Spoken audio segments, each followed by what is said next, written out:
guys. Welcome to my 124th episode of Friends with Friends.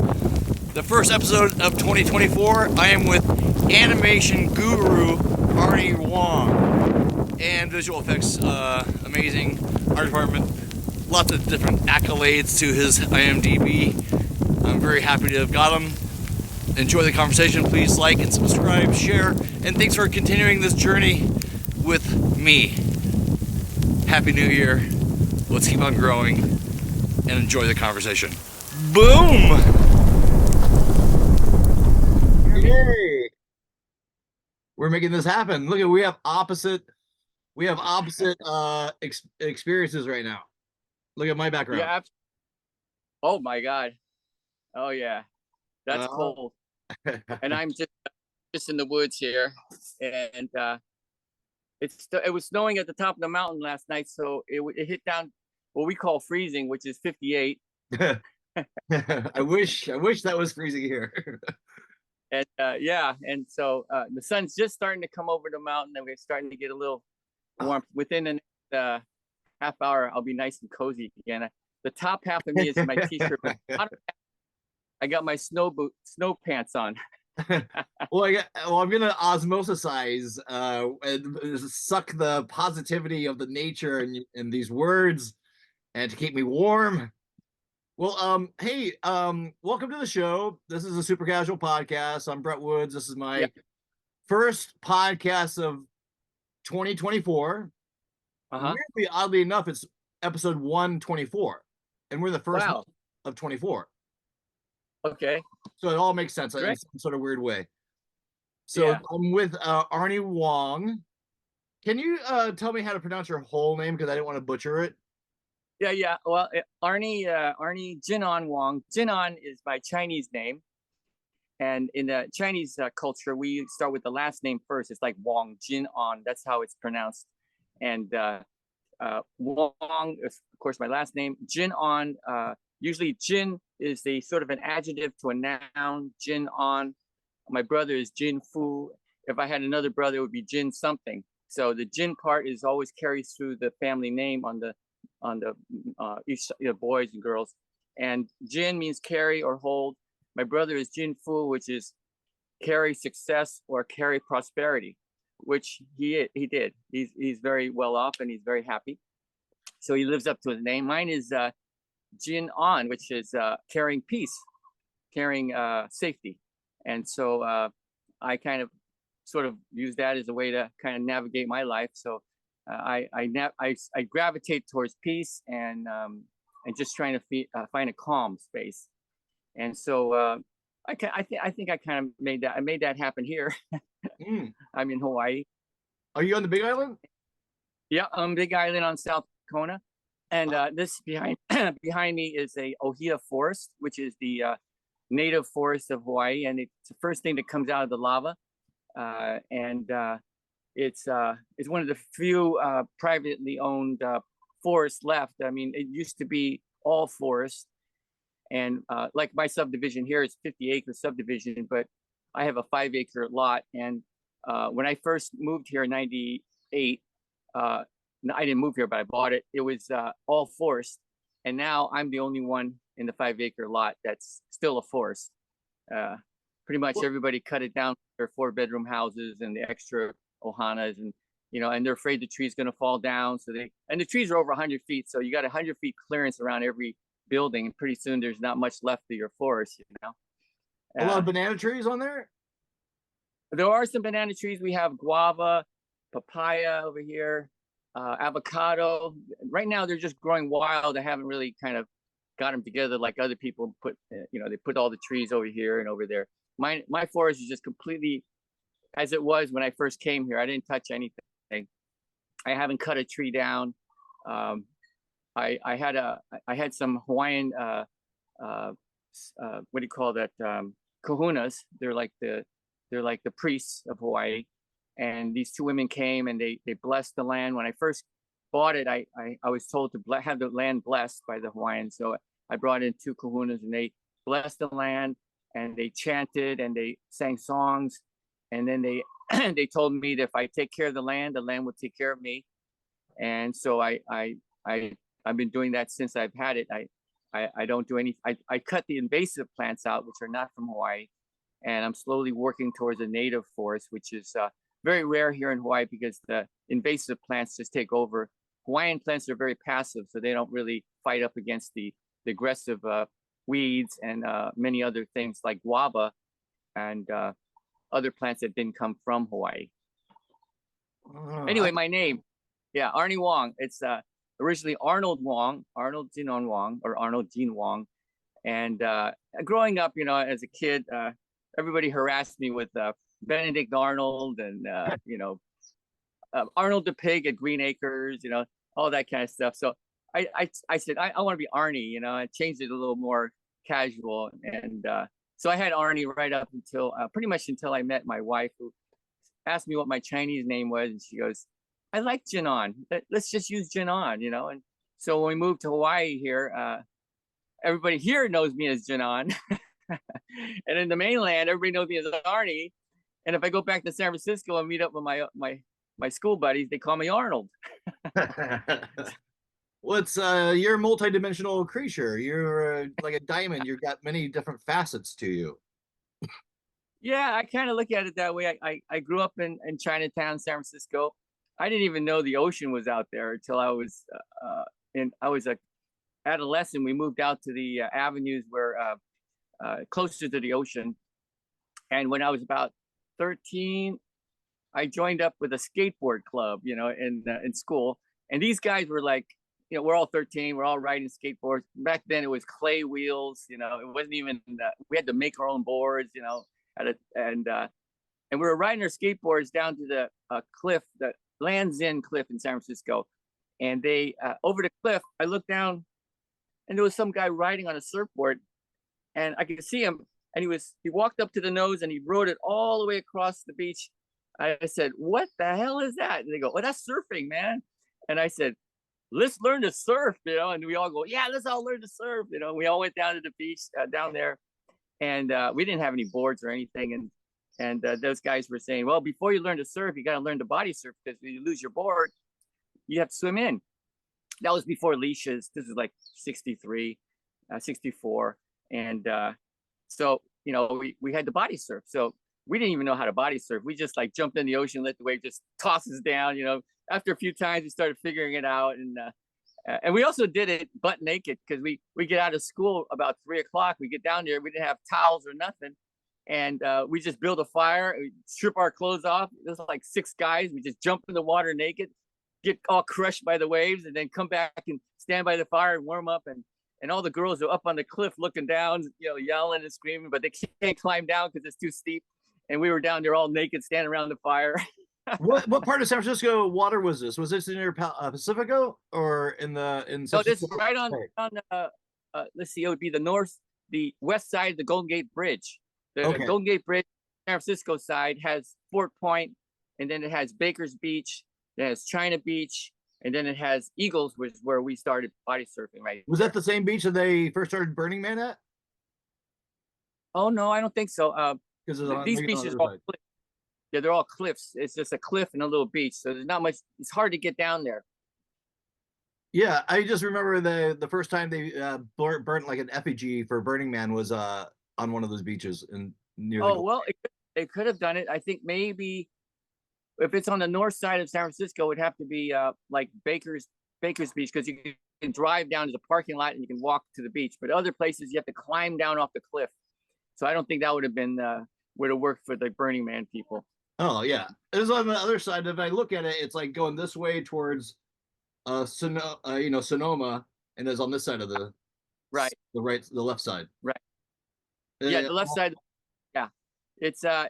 And anyway, yeah, there's a lot of stuff. There was even in Baker's Beach a nude part of the beach, where people used to stick, down at the corner, and I remember we used to go down there to see what was going on as kids, yeah, San Francisco back in the 60s was a pretty, I would say there's a lot of things going on. There was the Black Panther movement, there was the civil rights movement, there was the rock and roll movement, there was the film auditorium with I remember as a teenager, I was about I was about 17 or 18, and the film auditorium opened, and we went down there to check it out. And I went in there, and there was all these long-haired people, hippies, sitting on a big rug in front of the stage, and it was the Jefferson Airplane playing.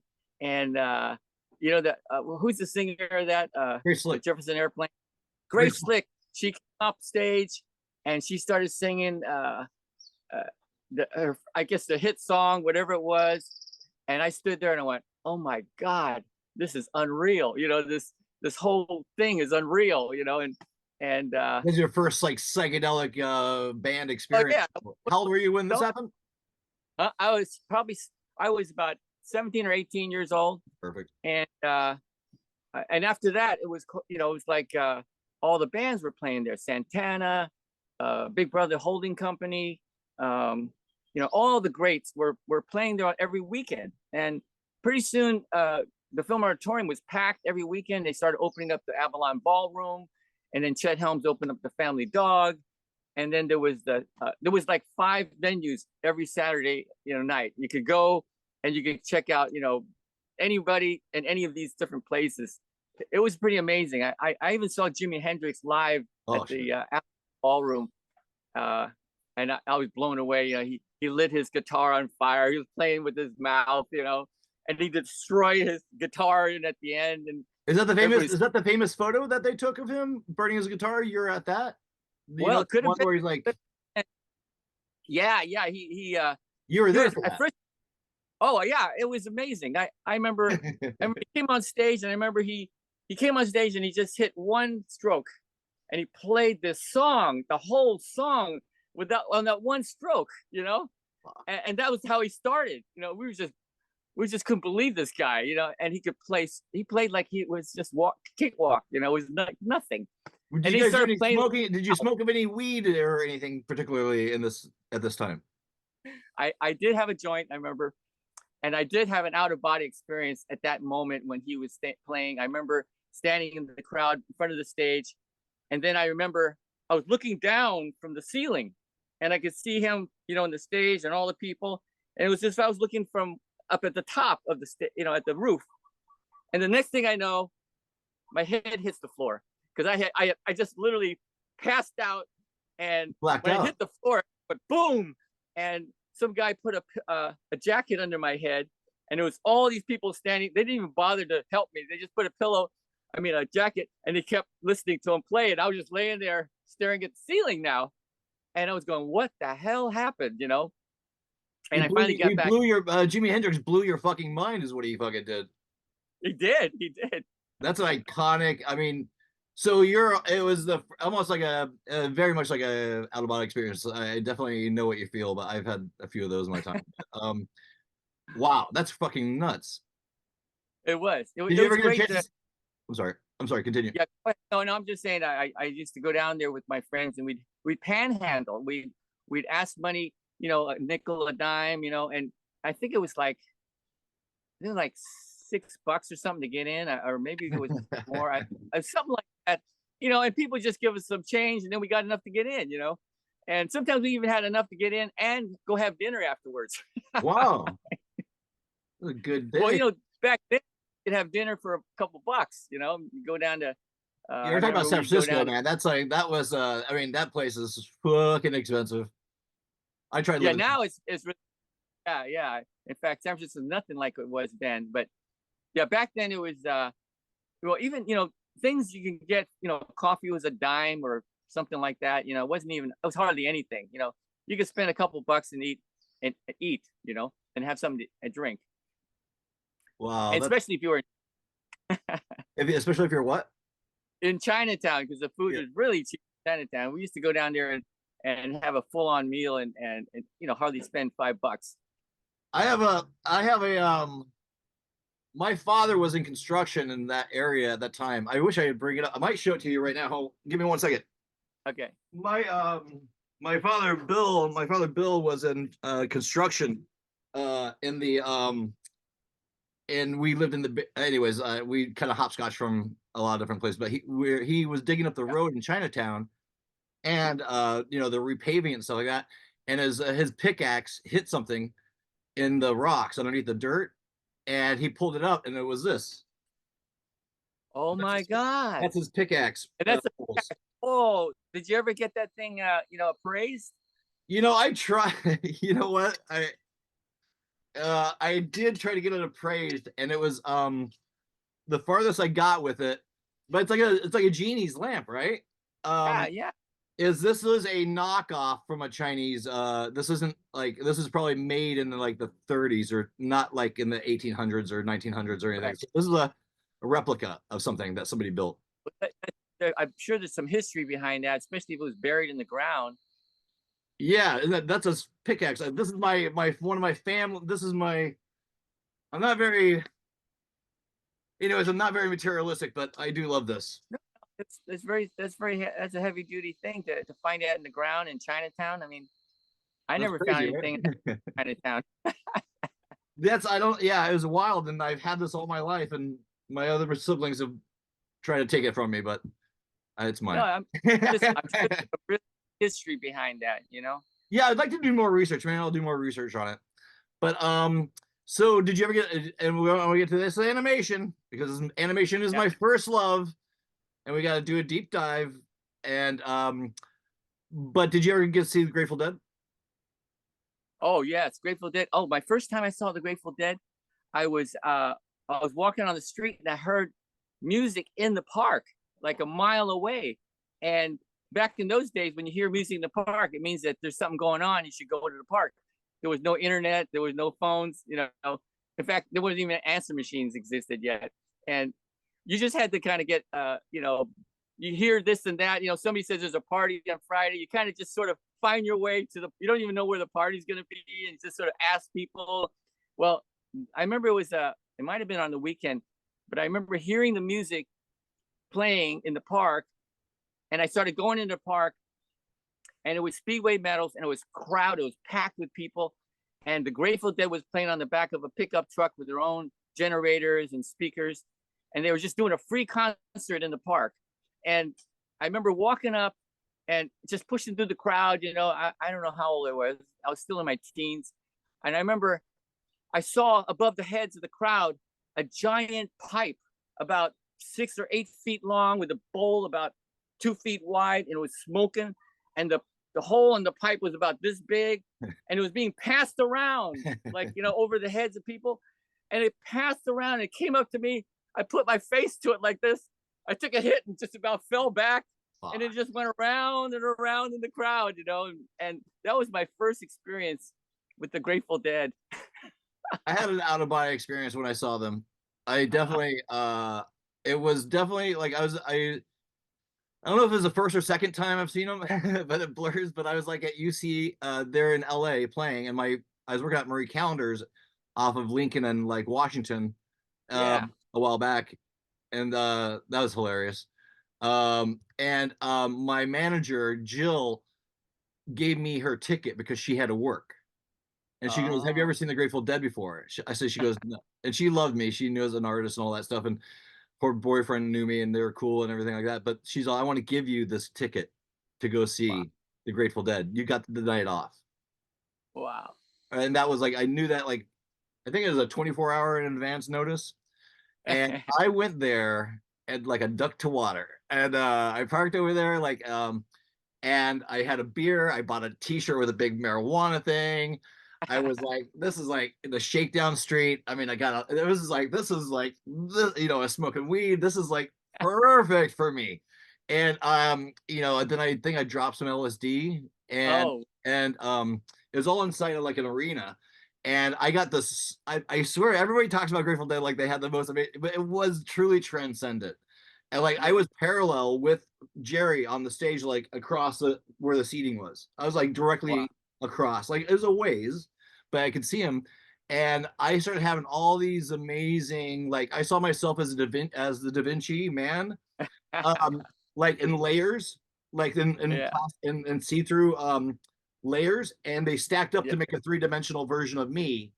And then I Yes. saw myself floating across the water about 10, 20 feet above the water, gold and it was coming at I was coming at myself, and then it went through my face and went through the other side and went into the distance. and there's these gold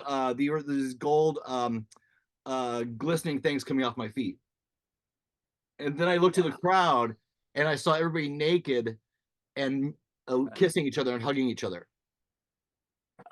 And I was like, this is like, and just seeing that three-dimensional stack up of a Da Vinci thing was very, very, very like, very, very, I don't know, so many things. A life affirming, visually like just impactful, and the music, the vibe.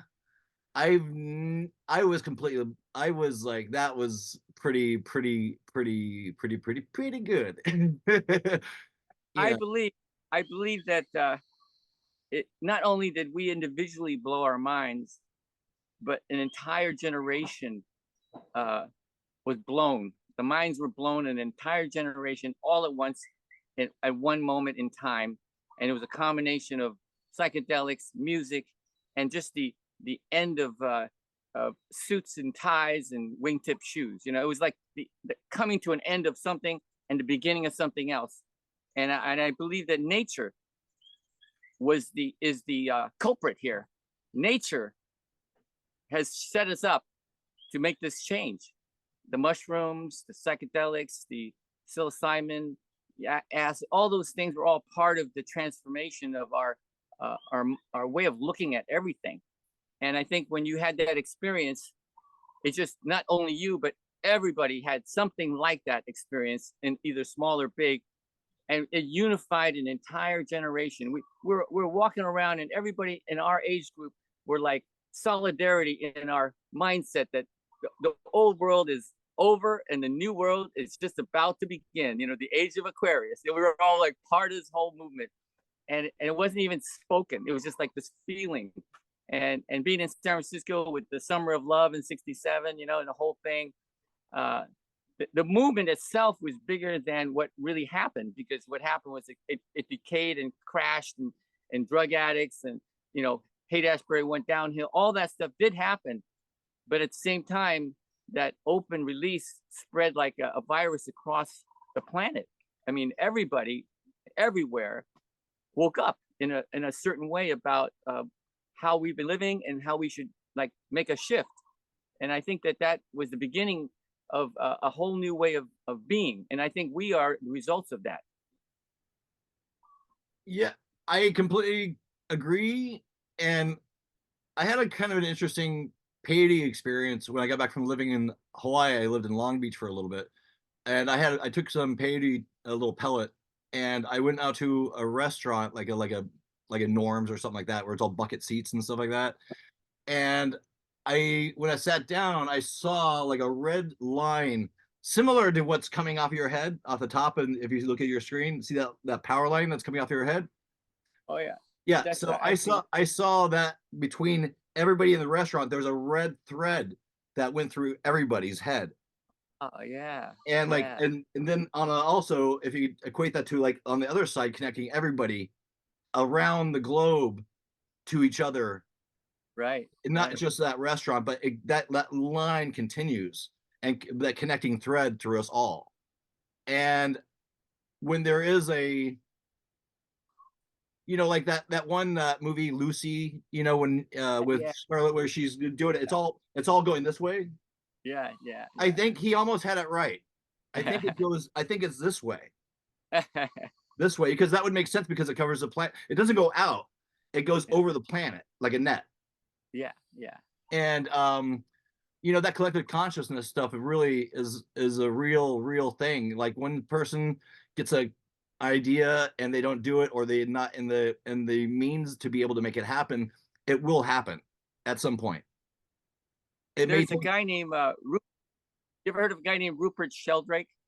no, maybe, I don't know. Rupert Sheldrake, about amorphic resonance, and his it's 101 monkeys theory, which is one monkey in the beach picks up the fruit and washes it in the ocean, and he now has a clean piece of fruit to eat. And all of a sudden, the next day, all the monkeys in all the islands are doing the same thing. And he believes that we have a sort of, like you're saying, that if one mind gets an idea, it's like a radar. Everyone gets it at the same time. Like the Wright brothers wasn't the only guys that came up with the plane at that period. Europe, other places, it's like you come up pyramids. No, no, I said, But similar to pyramids, there wouldn't they find different kinds of pyramids on all sorts of different areas? Would people be able to ever tell that they're doing this at a different place in a different spot of the world? The Mayans and the Egyptians were building their pyramids almost around the same time, and they were opposite places on the planet, and they had no connection to each other, and yet they were building these pyramids.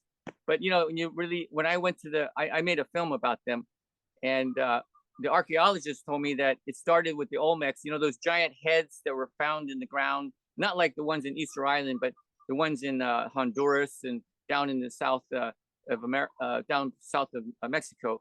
And there's these giant heads buried in the ground. They found them and they unearthed them, but they couldn't move them because they were just so big. They were like 5 feet across, 10 feet down. Anyway, the Mayans had invented, or not invented, but they started with the step pyramids, and then they went to, it was the way how they vaulted the inside. The archaeologists said they started with blocks, and then they started figuring out that they can vault the ceilings, and then they worked their way up to the pyramids. It was a natural progression of evolution of building to get to that pyramid size or that pyramid shape. And I think the Egyptians were doing something very similar to that as they were building their pyramids. Why do you think why because a silly little question, but what do you think the purpose of those pyramids were for? Oh, well, the Mayans used them as a way to I went to Chichen Itza, which is one of the last cities of the Mayan culture before they ended. And there's a plaza that's the size of maybe 2 football fields. And then the pyramid comes right up, and the steps are really steep. If you fall, you just roll all the way down and die. But you make it to the top, and there's a temple. And at the front of the temple, the king or the emperor or whatever, he could speak in his natural voice, and the sound would bounce off the asphalt, and everybody in the whole plaza could hear him speaking like as he was on a microphone. And it was that was pretty amazing that they could figure out how to do the sound acoustics, and to be able to have one guy standing up there and just talking, and everybody can hear him. And he would do shit like, today the sun will go away. The eclipse is gonna happen. They actually calculated to the day. So they knew when that was coming? They calculated to the day when that eclipse would come, which was like 300 and something years in a cycle. And no, I'm sorry. That's the Venus. Venus was something like 500-year cycle. They calculated 500 years to reach the cycle that repeated itself. And they did it with, they call sky watchers. Every generation of sky watchers would take these sticks on the ground and measure where Venus was every night for 500 years. And then they came up with the loop. And they used Venus as a guide to harvesting and cultivating their crops and everything. But the eclipses was used to actually to humble the people so that they would believe that the king was connected to God and that they would all bow to him, So as long as he knew where these times and eclipses would happen, people just thought he was, the guy was like, he could make the sky go black, he made the eclipse happen. It was right. Is his power. They used it for reasons. They used it for control. But it all came to an end when a drought of, I think, a 20-year drought hit Chichen Itza, and the king's job was to bring the water, make sure everybody's okay. Well, nobody was okay. Everybody was like dying from no food. The crops weren't growing, no water, and the Mayan people, 7 million Mayan people, just left the cities. They just left the empire. They said, "Hey, you're supposed to do this, and you ain't doing it, so we're going back to where we started, out in the woods." And the emperor, the kings, and all that cities just went to ruin. And that's the end of the Mayan culture. And what? How was he able to predict it through? How did he know in the cosmos that existed? And was that already? Did another few generations? They called it naked eye astronomy. They actually measured whenever that eclipse happened, they would start measuring it. they'd figure out how many days it take for that eclipse to come back again. And they were very much into looking at the stars. They believed that they were from the Pleiades, the Seven Sisters. They're very connected to. They even had their own constellations, like European constellations with Orion and all that. They had their own version, and they had their own maps in the sky where they could see coming and going. And they built an observatory, which didn't have a telescope because they didn't have one. They have these slits in those observatory. They have slits, and when the Venus star or the Venus planet goes and hits the slit right into a certain point, they know that's when the time to plant. And then when it hit another one, that's the time to harvest. They use this all for survival. It wasn't just for, to look at the stars. Yeah, they were using it as how to figure out how to get going, how to keep everything moving. And it was pretty amazing. They created a numerical system that beats ours. They could calculate into the millions. I mean, they literally had a number system that if you ever look at it, you'd say, how does that work? But it works very similar to the Chinese abacus, where you hit those little beads, and you go 5, that multiplies by 10, and they have those with dots and lines. Kind of that's how they came up with their new numerical system. Wow. Yeah, it's pretty amazing. I was lucky to do it. I did an animated 3D movie about the ancient Mayas, and it's in a planetarium. So probably anywhere. Where are you right now? Where's the nearest city? Oregon. Where's the nearest Portland? Planetarium? Portland. And, Portland. Yeah. You should call up the planetarium and ask them if they have Tales of the Maya Skies, because we sold them to every planetarium everywhere. I mean, there's not that many, but every planetarium basically has one. Do you what do you think about the Dogon tribe? Because I have a particular story. Do you know about the Dogon tribe, Dogon people? Dog Star. Where's that now? Where's the Dogon? Dog Star? The Dog Star? The Dog Star, yes. Yeah. Oh, I'll just say the meeting is being recorded. Okay, I should press the button. Okay. Are you still there? I'm here. Oh no. God, I hope we got all that. It's recording on my side. Are you still there? Yes. Hold on. Yes. Did I lose you? I'm here. Oh, there you go. Are you there? Yep. Here. Hold on. Moving. You froze. Moving. I'm good right now. Can you see me? Can you hear me? I can hear you fine.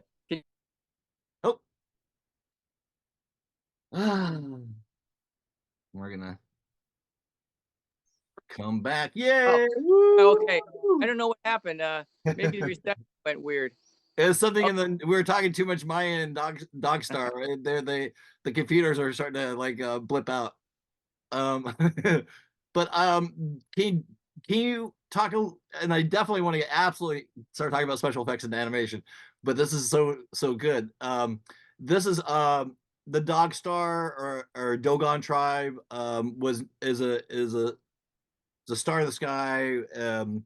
But I was told that they helped with the ascension of the Mayan tribe and the Egyptian tribe or Egyptian people. And do you recall any information or interesting ideas about that? Well, I don't know much about that, but I do know that the Mayans came from the Olmecs.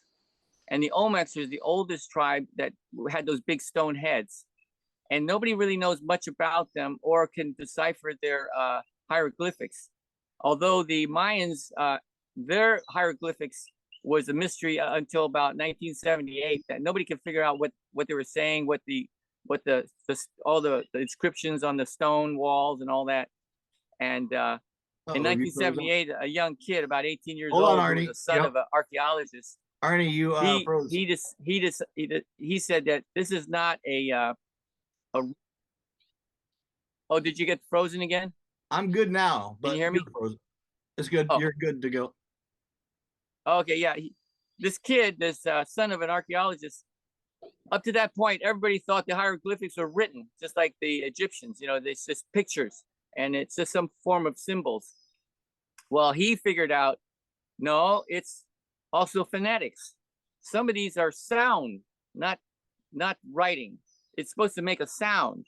So he came up with the phonetics to the hieroglyphics, and he came up with King Patal, or Pakal, I think his name was. And he pronounced it exactly right as from all the ancient people that have heard of these legends heard of this King Pakal.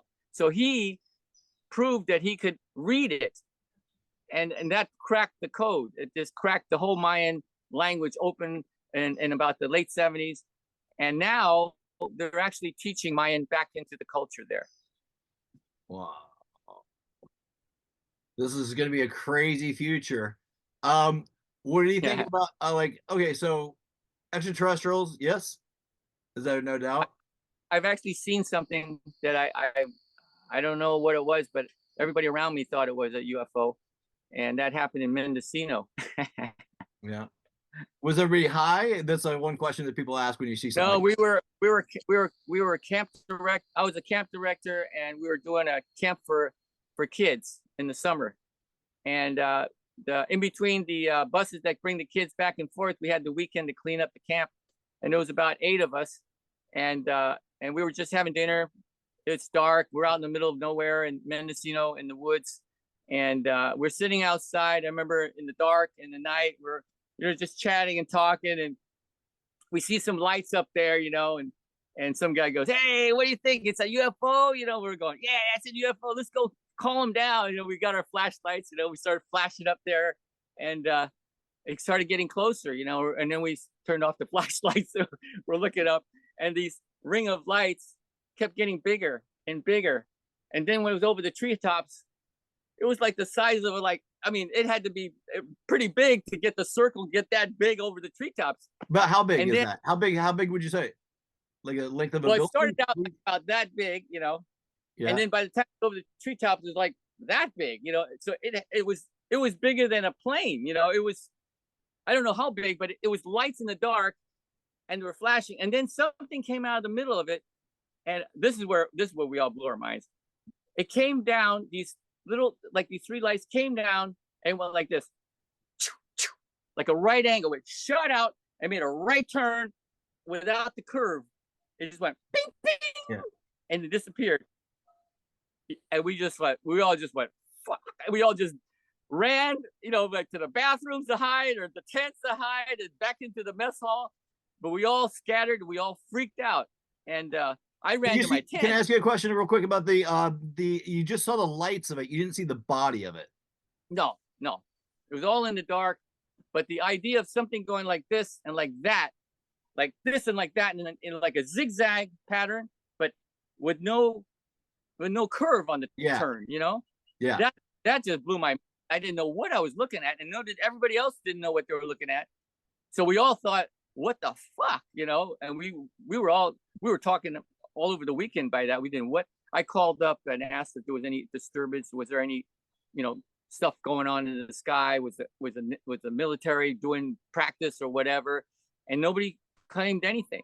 Either it's all secret or nobody saw it, but we did. We saw something. I saw something right in the back of from going from Texas to California or something. My aunt was driving me and my brother across country to something, either from California or to California. At night, we're in the back of a truck, and you remember back in the days when they didn't have them covered, right? It was just the back of a truck. Yeah. So we're sleeping, and we look at it. We're just kind of, looking at the night sky. You can see all of it, the stars pancaked on each other and stuff like that. It's very, and we saw these 2 stars going like this, like parallel with each other, like on the same line. And we were like talking, oh, that's a UFO, haha, like, because it's going so straight, right? It's not, and really fast. And then they go like this, and they shot up like this. And we were like, oh my God, well, I think those are UFOs, because there was no curve. It went like this and like this. Is a classic, as Steve Odekirk told me once, that's like a classic V formation.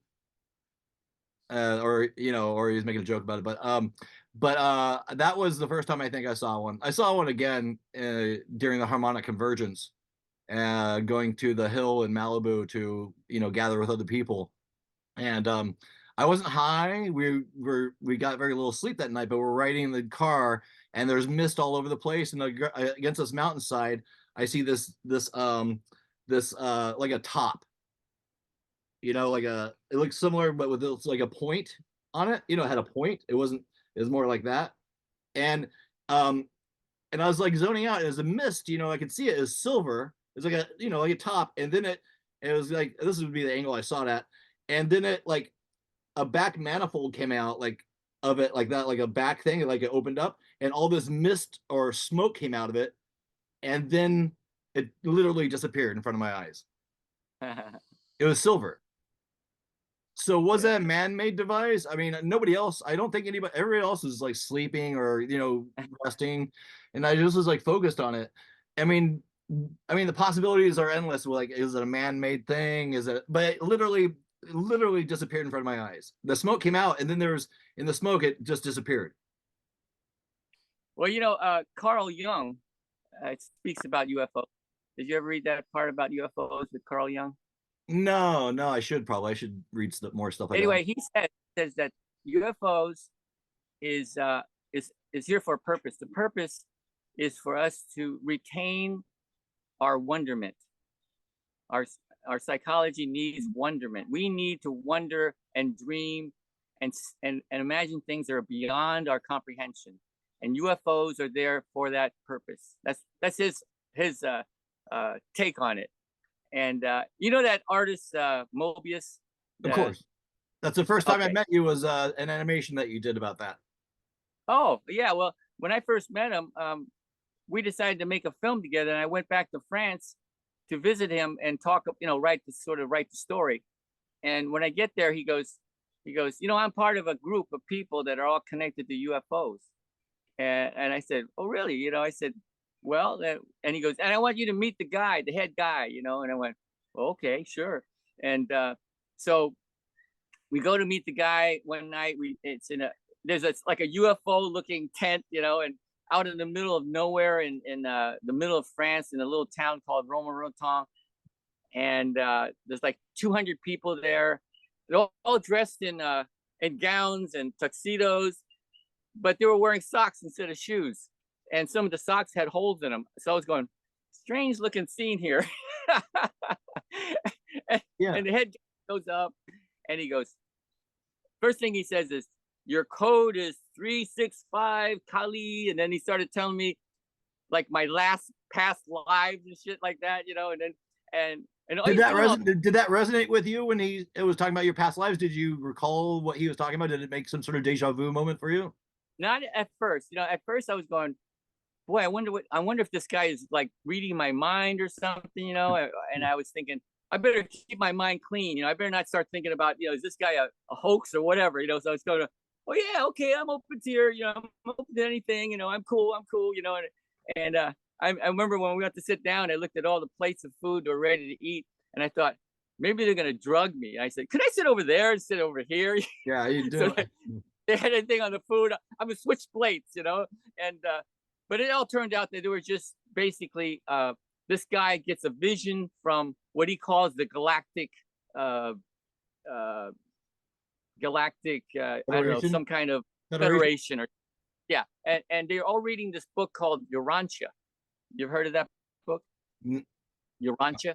It's like the size of as thick as a Bible, and it's all about the galactic federation and how they protect the planet Earth from all the rest of the extraterrestrials, because we're kind of like a special petri dish of experimental humankind, and these galactic I guess overseers are kind of watching over us and also keeping undesirables from coming in and taking advantage of us creatures, And, well, they need to do a better job because we got a lot of shit happening. Oh, if I was a galactic guardian guy, I'd go, hey, let's go check out the Earth today. There's a lot of shit going on down there. Yeah, we're like a TMZ for the galaxy. Oh yeah, we're like the SPN or something. They must enjoy watching the shit that goes down here. They must tune in every once in a while and just go, just for laughs, let's just check out what Earth is up to now. But and another thing, don't you think we're already here doing that and observing that as well? We could be, and there's some ideas like that literally me and you could be as a collective consciousness of that stream of. Well, did you see that movie Everywhere All at Once? Oh, of course, brilliant. But that could be true. We could be everywhere all at once, and right now we're just in this one, but we could be everywhere all at once. Wasn't it this? There's like lots of through literature with like layers and layers. Even with painting, layers. It's all about the Yeah, like layers. you were saying, your trip was the layers and layers. Yeah, that And was that three-dimensional holographic sort of visual. right. And it's like I remember a film called Natural Art, the first surf movie that we worked on, and the guy has this onion peeling, and he's saying that how all the layers are like onions unfolding itself. That we are layers and layers of consciousness, and we're just unpeeling. We're just sort of unveiling ourselves, the true, I guess our true self. And also I think there's an echo in there. That onion is sort of an echo chamber because it took like as a weird example, like the in my early relationships with friends or women that would or growing up through my adolescence, and I was echoing the relationships that I was imprinted on with the relationships I saw around me with my family. And so as you get into like 17, 18, and 19 and 21, you're still echoing that pattern of what that experience was, and that's their pattern. And so then you have to eventually, and it takes some time to do, break away from those patterns that you're imprinted on. Because Exactly. even as a child, I knew that there was like I've always known what I wanted to be, like an artist, a filmmaker. I knew that as a child. And when people are growing up and they're asking me what they want to, doing those tests in school to see what they want to be for a living, it's like that was already sort of beyond that. But there's an echo chamber, and some people can get out of it, and there's a lot of trauma involved, a lot of drama, a lot of Yeah. stuff, and communication I found was key. Even though I was held back in kindergarten and first grade because I was hyperactive and my tongue was overgrown, so I could lift up to enunciate my words, and I had a hearing problem. And I was hyperactive. They didn't know what to do with me, but I always knew I was not dumb. So when I was held back in kindergarten and first grade, there's always little echoes of like things you got to get over and go through. And I think everybody is going through their own experience of that in some way or another. From even, Yeah. the Egyptian days from when they were alive, they had probably their own echo chamber of like whatever their personal experiences with being alive on this planet. Well, there's a book called the Epoch of the Tablets of Thoth, the Emerald Tablets of Thoth. This is about a guy who supposedly has lived many lives, and part of his was building the pyramids, and he supposedly is in the pyramids right now in a chamber. And it was a very interesting read, and it was actually given to me by a Native American shaman of all things. He gave me that book and told me to read it. But yeah, I think that the I think the shifting point for us was the plant teachers. The nature gave us the plant teachers, the mushrooms, the psilocybin, to help us to get to that awakening spot, so that we can actually make sense of all this craziness, and what exactly is this sort of opening that we're looking through. And I believe that as Terence McKenna, Terence McKenna. Of course. Yeah, he was in fact, he used to live just walking distance from here. I was a good buddy of his, and I was house sitting for him in '98. And when he came back from his tour, he told me to get some land down here, and I ended up with the land here, thinking that I was going to be his neighbor. But then he got brain cancer and died. But he put me through a couple of DMT experiences with him, and that really blew my mind. I thought I'd seen it all: acid, mushrooms, ayahuasca, but DMT was that's the apex of all experience I've ever had, and the whole thing only lasted about 5-10 minutes at the most. And the highest part was in the first like minute, 2 minutes in, and yeah, that was the most mind-blowing experience I ever had, and it was Terence that sent me there. Can you give us a little taste of what that was like? That like what you visualized or what it Well, like meant to I you? remember that it's always in symbolic form, and it takes me years to digest it, and I've only taken it maybe about 4 or 5 times, but each time it was so massive that I could see like I could just see like, it's gonna take me the rest of my life to figure out what I just experienced. The first one was Terrence had this. It was in powder form. It was like it was about the size of a sugar granule. It was really small, and he had it in a little glass jar, a little glass pipe. And what he did was he lit the pipe until it turned into gas, or it turned into a fume. And so all you had to do was just take a hit, the one hit of that evaporated thing. And he goes, just take a hit. And I went, okay. So I inhaled, and in the middle of the inhale, I was gone. I was like somewhere, like, I don't even know where I was. And I don't even know if I had a body, but I remember just being somewhere else. And all of these images, like kind of like we were saying, layers, all these images kept coming at me, but mostly Tibetan stuff, Tibetan bells and all this Asian stuff and Chinese stuff was coming at me. And I found myself in like worlds. And this seemed like I was there for like weeks. And I was just experiencing this tremendous amount of symbolism just coming at me. And then I hear Terrence whisper in my ear, and he goes, breathe. Because I was holding my breath. I was holding my breath the whole time. I was going, yeah, and just tripping. And my eyes were open, but I couldn't see anything except what was going on inside. And so he said, I think he said inhale or breathe or something. I went, oh, and I exhaled out, and then the whole trip sort of like wound up, and then I sort of held my head, and I just went back onto a pillow, and then within like I looked at the watch, and only 5 minutes had passed, and within 10 minutes, it was completely gone, and then within 15 minutes, I could probably get up and drive home. That's how intense how it came and went. So yeah. But it was like the memory was there. I never forgot it. Every DMT trip, and each one had a kind of a sort of an evolutionary.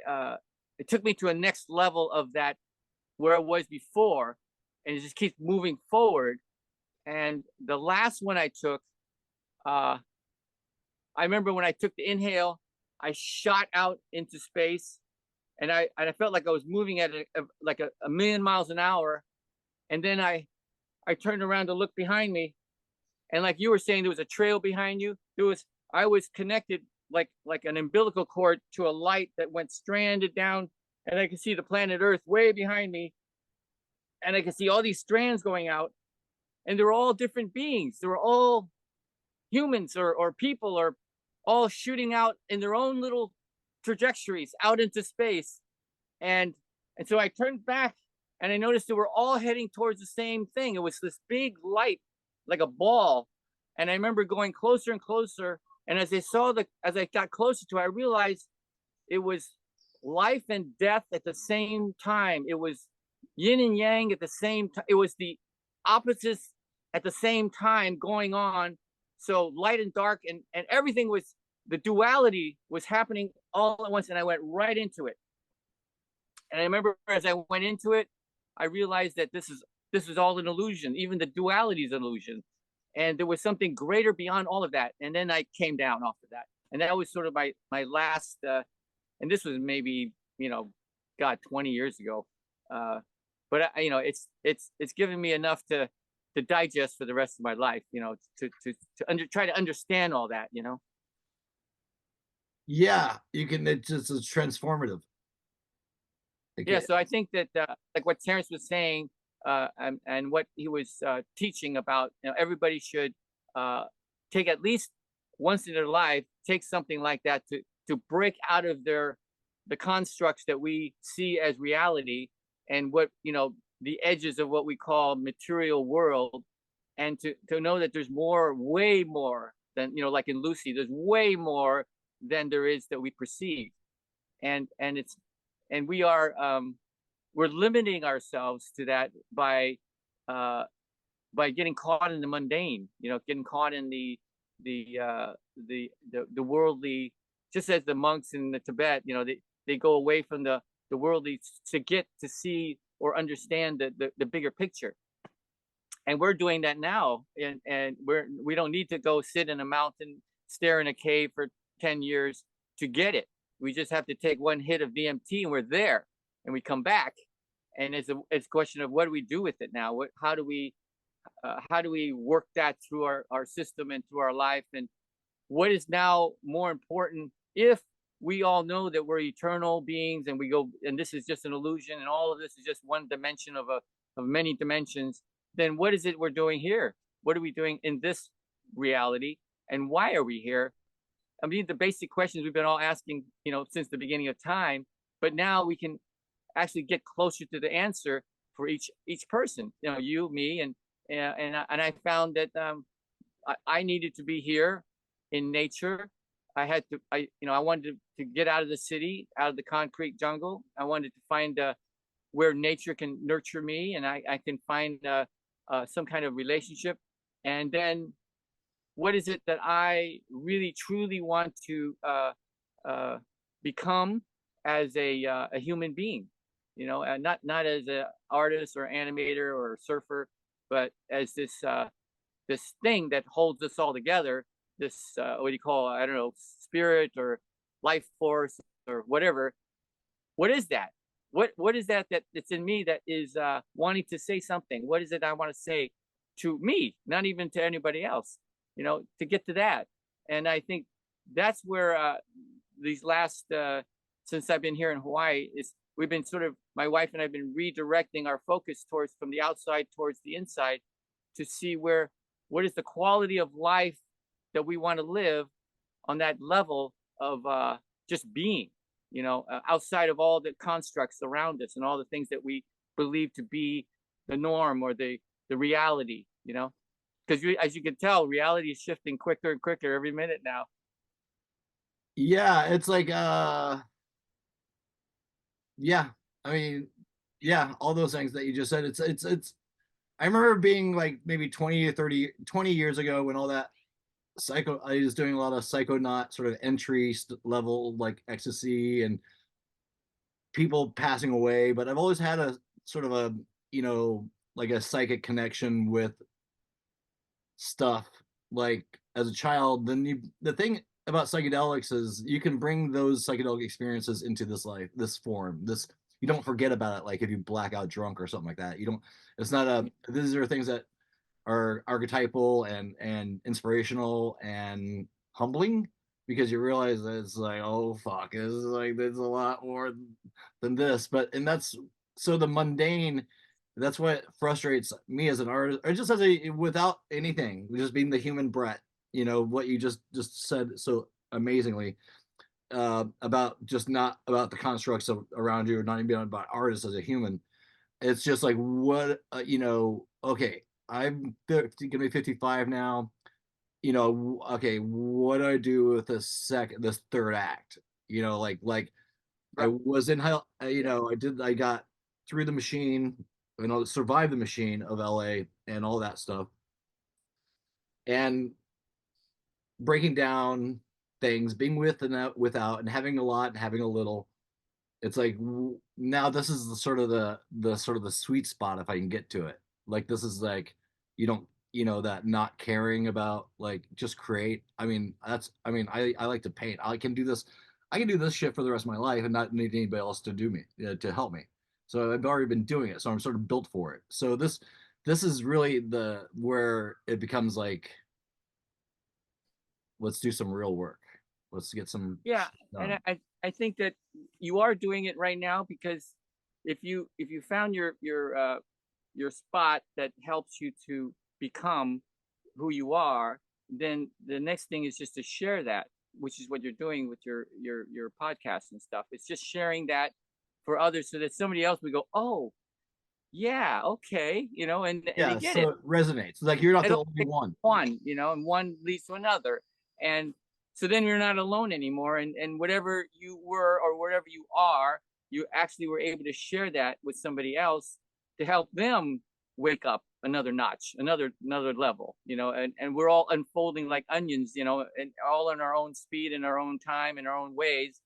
But at the same time, we're also sharing, which in the past it was harder to share because there was no way to tell people. And now this medium that we're in now, it allows people to they can find it right on the internet, and get a glimmer of something that otherwise would have had to sit in a cave for 10 years staring at the wall, to get that same moment. Trigger. Yeah, we were in a happy triggers. Like in psychology, I always heard like with the whole point of psychology was to allow to trigger the auto response in the person's brain that would it's like a helpful antibody, like it would trigger them, and then that would do the domino effect of that, opening that channel.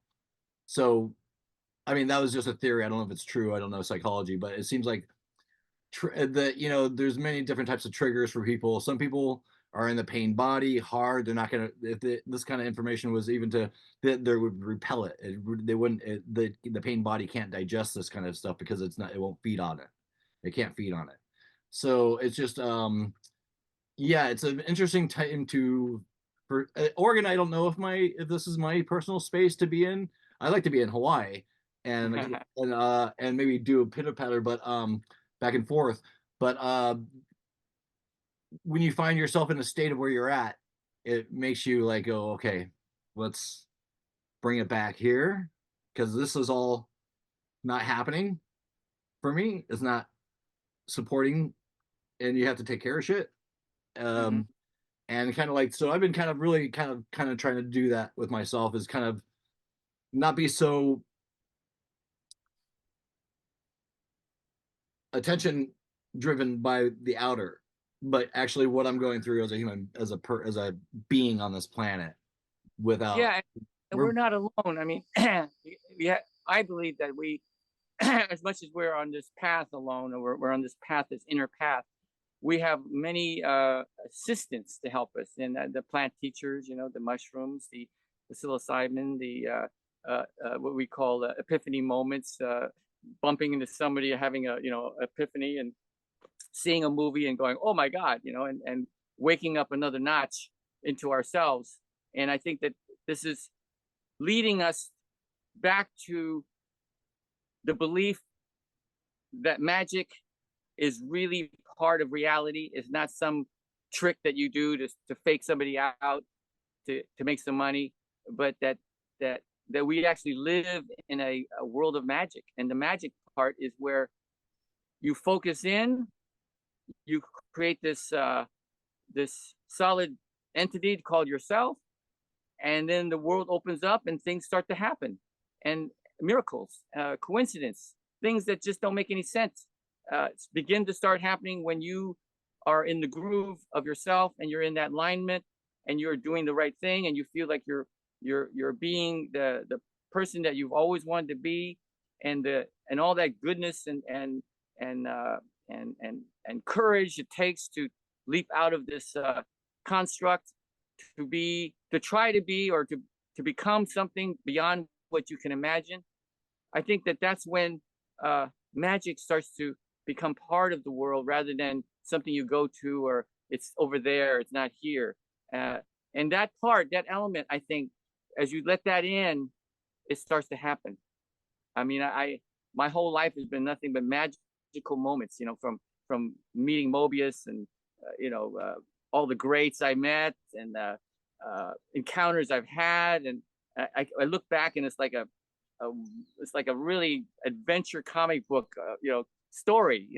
How did the hell that happen? And I keep looking back and go, it happened because I was willing to take a risk. I was willing to go somewhere I didn't think I could go, and that I trusted that somehow I was going to make it. It's like surfing. It's like paddling out on a big day. I don't know if I'm going to make it in, but I'm going to give it a try. And I'm going to depend on my buddies if I lose my board or whatever. But I'm gonna go for it. And by going for it, I catch a wave, and I stand up and ride it. It's amazing. I can't believe I'm doing that. And it's like that with life. You take that risk to step out, like you're doing with painting. Like my father would say, what's art gonna? It ain't gonna feed you. Art's just, you're gonna be a poor, starving artist. How are you gonna ever make a living? Get back into my profession, the real estate, where it's property, money, and I'm going, no, I want to be an artist, and I want to surf. And he's going, oh my God, surfing and art, the two things that lead to nowhere. They don't lead any money, it doesn't lead to a career.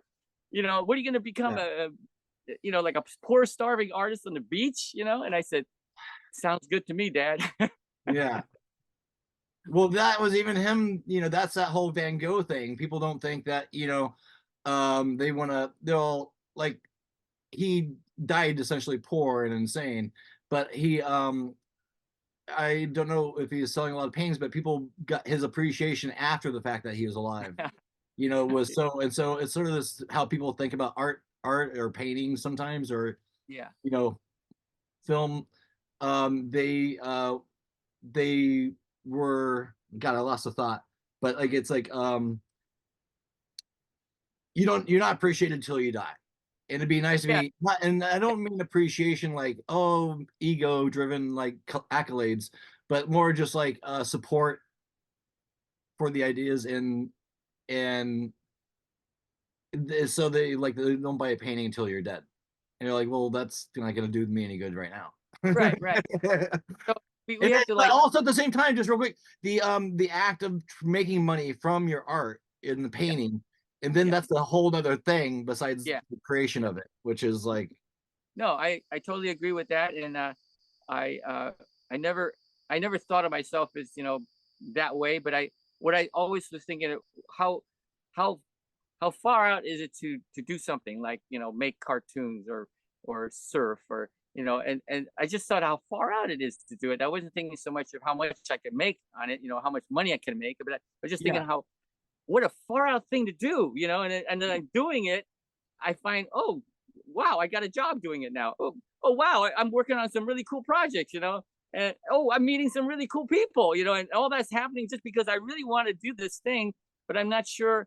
I'm not thinking about it as money on the outcome, you know. I'm just thinking of this dive into your creativity or your imagination with whatever skill base you started with, and having that become the goal.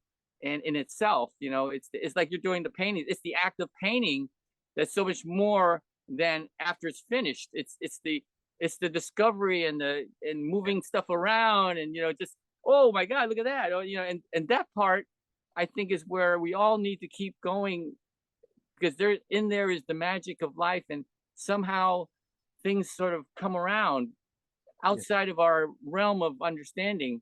and and even if we die poor, and even if we die with not a penny, we'll at least we have focused our life towards the thing, the object that we desired, you know, yeah, this process of creativity and imagination that is it becomes your life, rather than to have a car and a, you know, a house and, you know, that kind of stuff, you know. yeah, uh, it's another kind of way of looking at life. And I think, again, going back to the 60s, that's what I think that was the shift from the material goals to the other side, where the goal is, who are you? And how do you make peace with yourself in the end, that you spent your whole time here. What do you come up with? Well, Terrence, in his last words, I was there when he died. I said, "What's this?" You know, he knew he was dying, and I knew he was dying, so we could talk about death. It was like, Terrence, you're dying, and he's going, "Yeah, I'm dying." I'm going, "Give me some thoughts. You know, tell me what's going on. You know, what you got anything to tell me? You know, like your simulation." And he goes, "Yeah, at this point, none of what you have in life doesn't mean anything." He says, "The only thing that seems to mean anything is, or anything that you leave behind, is your integrity of what you are, the integrity of who you are." And he said, "And love." And he was starting to cry, and he goes, "And I love you." And he was like able to say that out loud, you know, and to say, "I love you." And this feeling of love, the cross between us, then I got it. It was like, that's really what it's all about. You know, everything else doesn't matter when you die. You know, none of the, you know, books or anything you made. It's who you are at that moment. Where are you? Where are you in that moment? Are you okay with everything? Is this going to be? If this is it, then I'm ready to go. And I've done everything that I could do to be whoever I am. So I have no regrets, and life is it's beautiful, you know, and we all go, but where do we go? We don't know where we're going. Everybody's got an opinion about where we're going. Very few have come back and gave us a really clear picture of where we're going. And which leads me to this one moment about a year ago. I had pneumonia, and in the ER in the hospital, I had this. I thought I died. I was, you know, I had 104 degrees. I was sort of like hallucinating and kind of in and out. I remember I was in the hospital bed in the ER, and I was just like, my eyes were like half open, and I was seeing weird shit, and things were coming, just like like I was on acid or something, you know. Except I wasn't on acid. I was having some kind of a thing going on, and then all of a sudden, it went boom, and it was like as if a Mack truck just hit me from behind and just shot me out. And I landed, I landed, and I looked up, and I wasn't in the hospital anymore. I'm not sure where I am. I'm looking at it. There's a city, there's people. I'm looking at the street signs. I can't read it. I'm looking at the architecture. I don't recognize it. I'm hearing voices talking, and I don't recognize the language. And everybody's like dressed in clothing, but they're not quite European, not quite Asian, not quite. I couldn't make out where am I? You know, it's like they look familiar, but they're not familiar, and I don't recognize anybody here. I'm not. Where's the white light? Where's the tunnel? Where are the guys with the wings? And you know, Yeah. where's the pearly gates? Right? None of that was there. I was like in a regular world, except people would come up and go, "Welcome back." I go, "Welcome back from where?" You know, like, and they were saying, "Did you bring your stuff?" And I said, "What stuff?"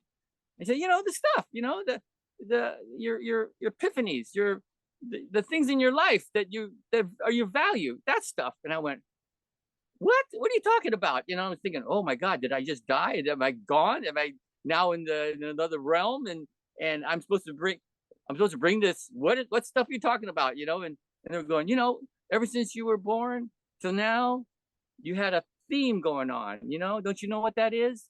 And I was going, no. And he goes, well, you seem to be kind of always engaged in overcoming your fears, you know, your fear of swimming, your fear of surfing, your fear of making a living as an artist. And you seem to push through that. And that fear, pushing through that fear is what you've been doing.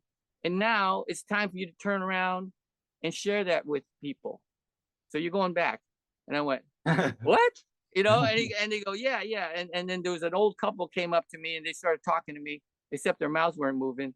And I thought, I'm listening to them talk, but I don't see them talking. And they kept saying kindness and beauty.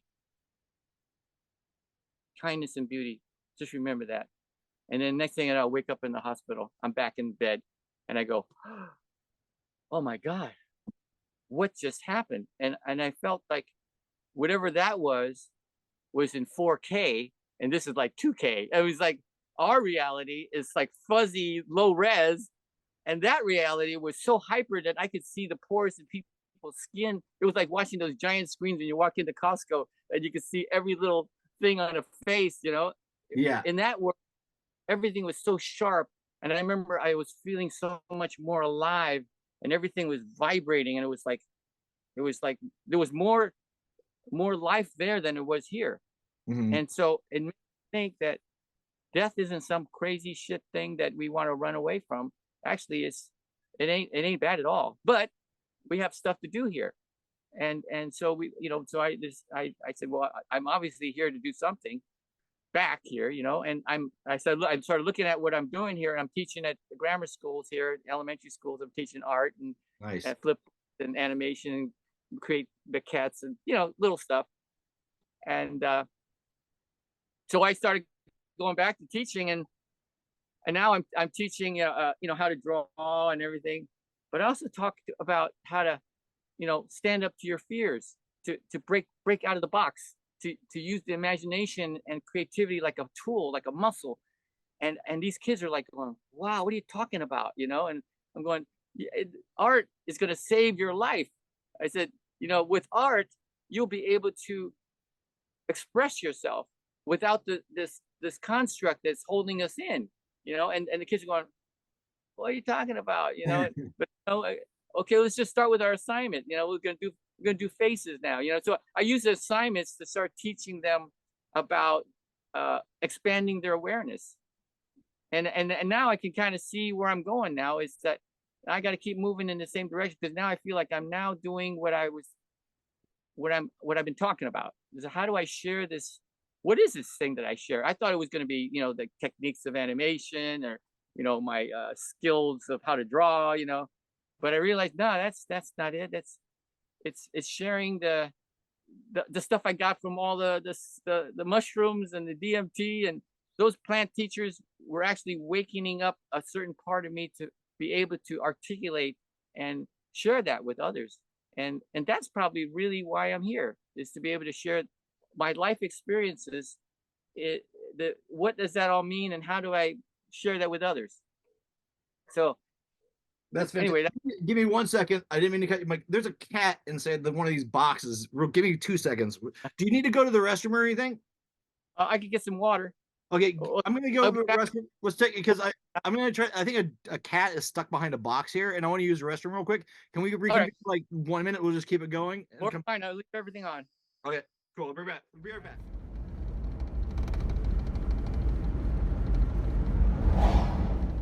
We're back. Okay. So that brings me to with all that being said about everything we were just talking about, do you believe in it, that we're living in a simulation?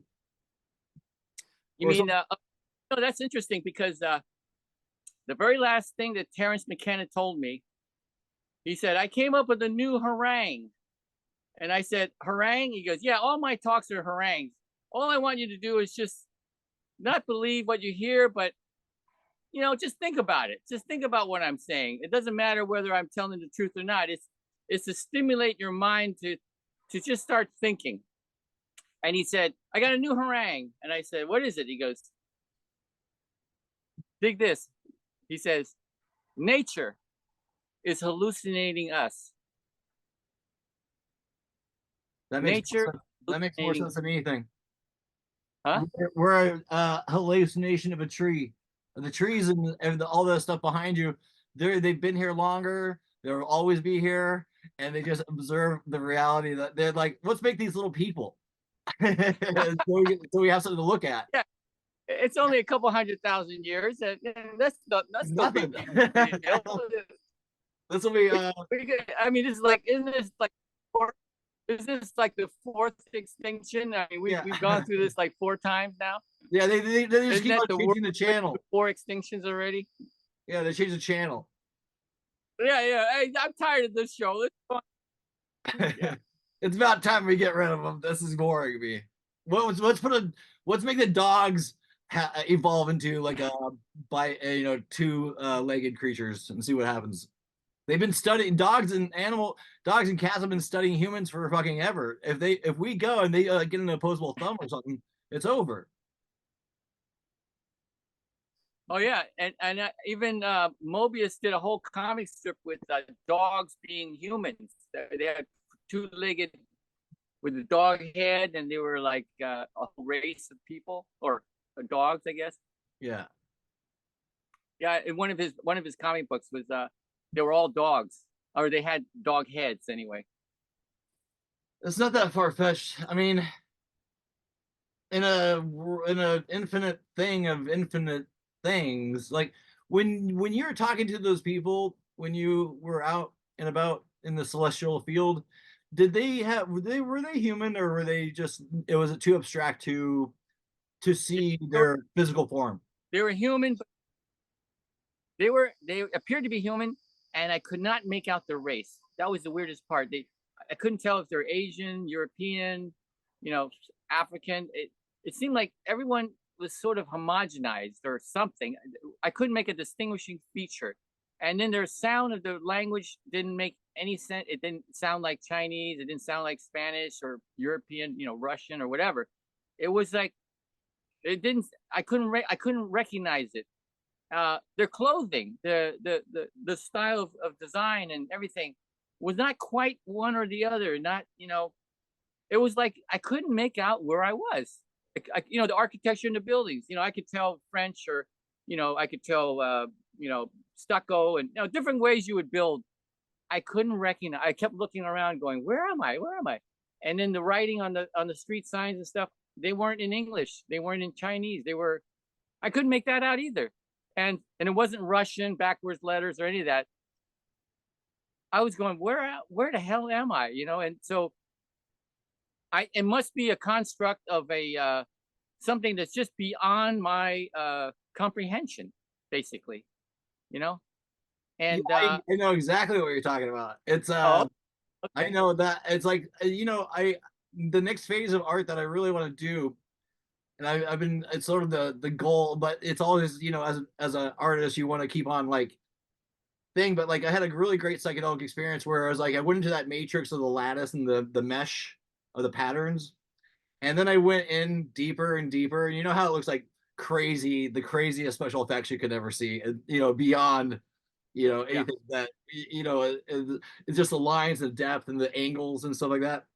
And so I went into one of because I started doing a close-up of it. I just kind of zoomed in on it, and in that was a language, and I want to tell that, like, I want to make that language happen, because it was so like almost graffiti, but like more just fantastic looking, with the depth and the angles and the different lattices of the pattern made up almost like letters. And so I was like, there's a language in here. There's a language.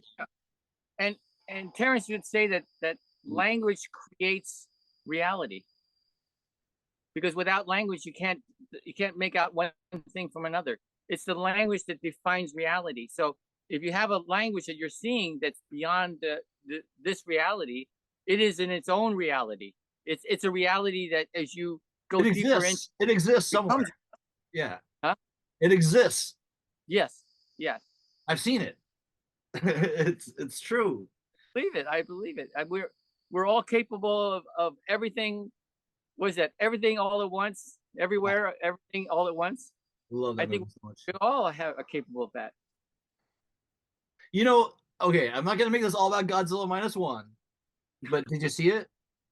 Not yet. Oh, okay, good. I'm sure anybody who watches this channel is probably sick of me talking about it. Okay, we'll leave that for a different conversation, because I love that movie, and it did spark that little. It resonated so hardcore with me because of the story and everything, but it made me believe again that cinema is not dead. Oh, it's possible. It's it exists. It's still possible, because I've been so disappointed as a people, a cinephile. I love movies, a good movie, but and it sparked that like thing, and I saw it on mushrooms, and it just sparked like that whole, like, it gave me that a newness, like oh shit, okay, good, it's very good, we're good. It's possible to make a really good movie. And that's called Godzilla 1, or what was it called? Godzilla -1. Okay, it's out in the theaters now, or is Yeah, it do you not know about this movie yet? Oh shit. Do you have look this movie up? Yeah. Eat an edible if you can, or do something, just a mild little thing, and the sound design and the story and character development, it's a good movie without Godzilla in it. Okay. And Godzilla just appears. I don't want to say. Okay. I've already talked about it. Like, I've seen it twice now in mushrooms. Okay, good. So it's got my highest recommendation on all fronts. You are going to dig it. Okay, I'm up for it. The last movie that did that for me was The Matrix. Yeah. Okay. Well, the first one. Yeah, The Matrix. I mean, we had a lot of fun. Oh, so this brings us. I want to talk to you about Tex Avery real quick, and then talk about the animation. Yeah, let's get into Tex Avery is he is my whole guiding light from a child. I studied him religiously. I cataloged all of his cartoons. I wrote them down in order in which they were made. I read Of Mice and Men by Leonard Maltin. I know about the Termite Terrace. I would like to make a Termite Terrace into a movie. That scene with Chuck Jones and him shooting out his eye with Fritz Freeling in there, all making the stuff in the turn of the century and making it on their own terms outside of the Hollywood system or the Warner Brothers system. That would be a Right. great thing. That is on the bucket list. So, but like, I've always romanticized, I had a chance to meet Chuck Jones at one time, but I didn't take it up because I didn't want to meet my heroes. But right now, I want you to tell me about my hero, the guy who I wish I would have met at one time, Tex Avery. Tex Avery, I only met him for that one time because Dwayne Crowther, who I told you was who I worked for and also was my mentor, his mentor or his teacher was Grim Natwick. Grim Natwick was probably the oldest animator in Hollywood at the time. He designed Betty Boop and he animated the Snow White in Disney. Oh wow! He was in like I think he was already in his 50s or something when he was in Snow White. I mean he was in his 90s when I met him. Anyway, because of that, guys like Tex Avery and Chuck Jones, they were all kind of they all knew each other, and Dwayne said you got to meet Tex Avery because Tex was in his 80s, I guess, back then, and he was still animating, and he said you got to meet him because he's still animating, and I said okay, let's. So he introduced me, got me to meet him. I went over to his studio, and like I said, he was still animating. His hands was shaking, but he could still animate with his hands shaking because he just swiggled this sort of squiggle that looked like sort of like bugs, but not quite, And he was doing the keys, and he was just squiggling them in. But he had an assistant that probably has been with him for like 20 years, and he could actually find the lines to draw the bugs out of there. And of course, he would check on him, but he was just talking about how he's reached the point where he's just sort of hits major key poses and the timing charts, and the rest of it he gives to his people down below, which is the cleanup artists and in-betweeners and all the way down. And anyway, it was just to be in the same room with the guy, of course, and to see all the pictures on the wall and all the stuff that he's done, and he's just still working on that. And he also had one of those old Disney light tables or animation tables made out of wood, and they were really well made. I mean, Mobius got one from somebody. They Mobius and I had the same office in Santa Monica, and they brought one over from Disney to give him an actual table that was like it was just like the ones they used in Snow White. Yeah, the light table. Very, the solid wood. It had drawers and shelves and things for paper and a light box, and even had a railing for your feet to sit on. And it was just amazing. All these little drawers for pencils and little things to stick pencils in on the table. And I was just amazed at the craftsmanship that they built these tables with, in the 40s. And they don't even make them like that. I mean, I had no, to try they don't to make that. No way. Those things weigh as much as a car, though, some of those guys. Oh, yeah. Well, animation was a huge business, man. They dumped a lot of money into that. All the stuff like they were making for newsreels or the cartoons that were made and shown before movies were. I'd like to still see that come back like a cartoon show before a movie, if it was possible. But yeah, those things were they had artists in fucking warehouses. They had plenty of space for all that stuff. And I felt like Tex was very was very open and friendly and kind, and he was just like an average guy. He didn't have a big ego. He was like, it's just like all those great guys. You meet all these great guys. They're not huffy and puffy. They're just like you and me, except they just got into what they were doing. And they became good at it. And he was. I just found him so friendly that it made me feel like I could do that, and I could. It ain't so far away. We're all just human beings, just trying to get our way through life, and some of us focus a little more, and we get what we call lucky breaks, and what I call magic happens, and the more you're focusing what you truly love, or as that guy Joseph Campbell says, follow your bliss, things open up.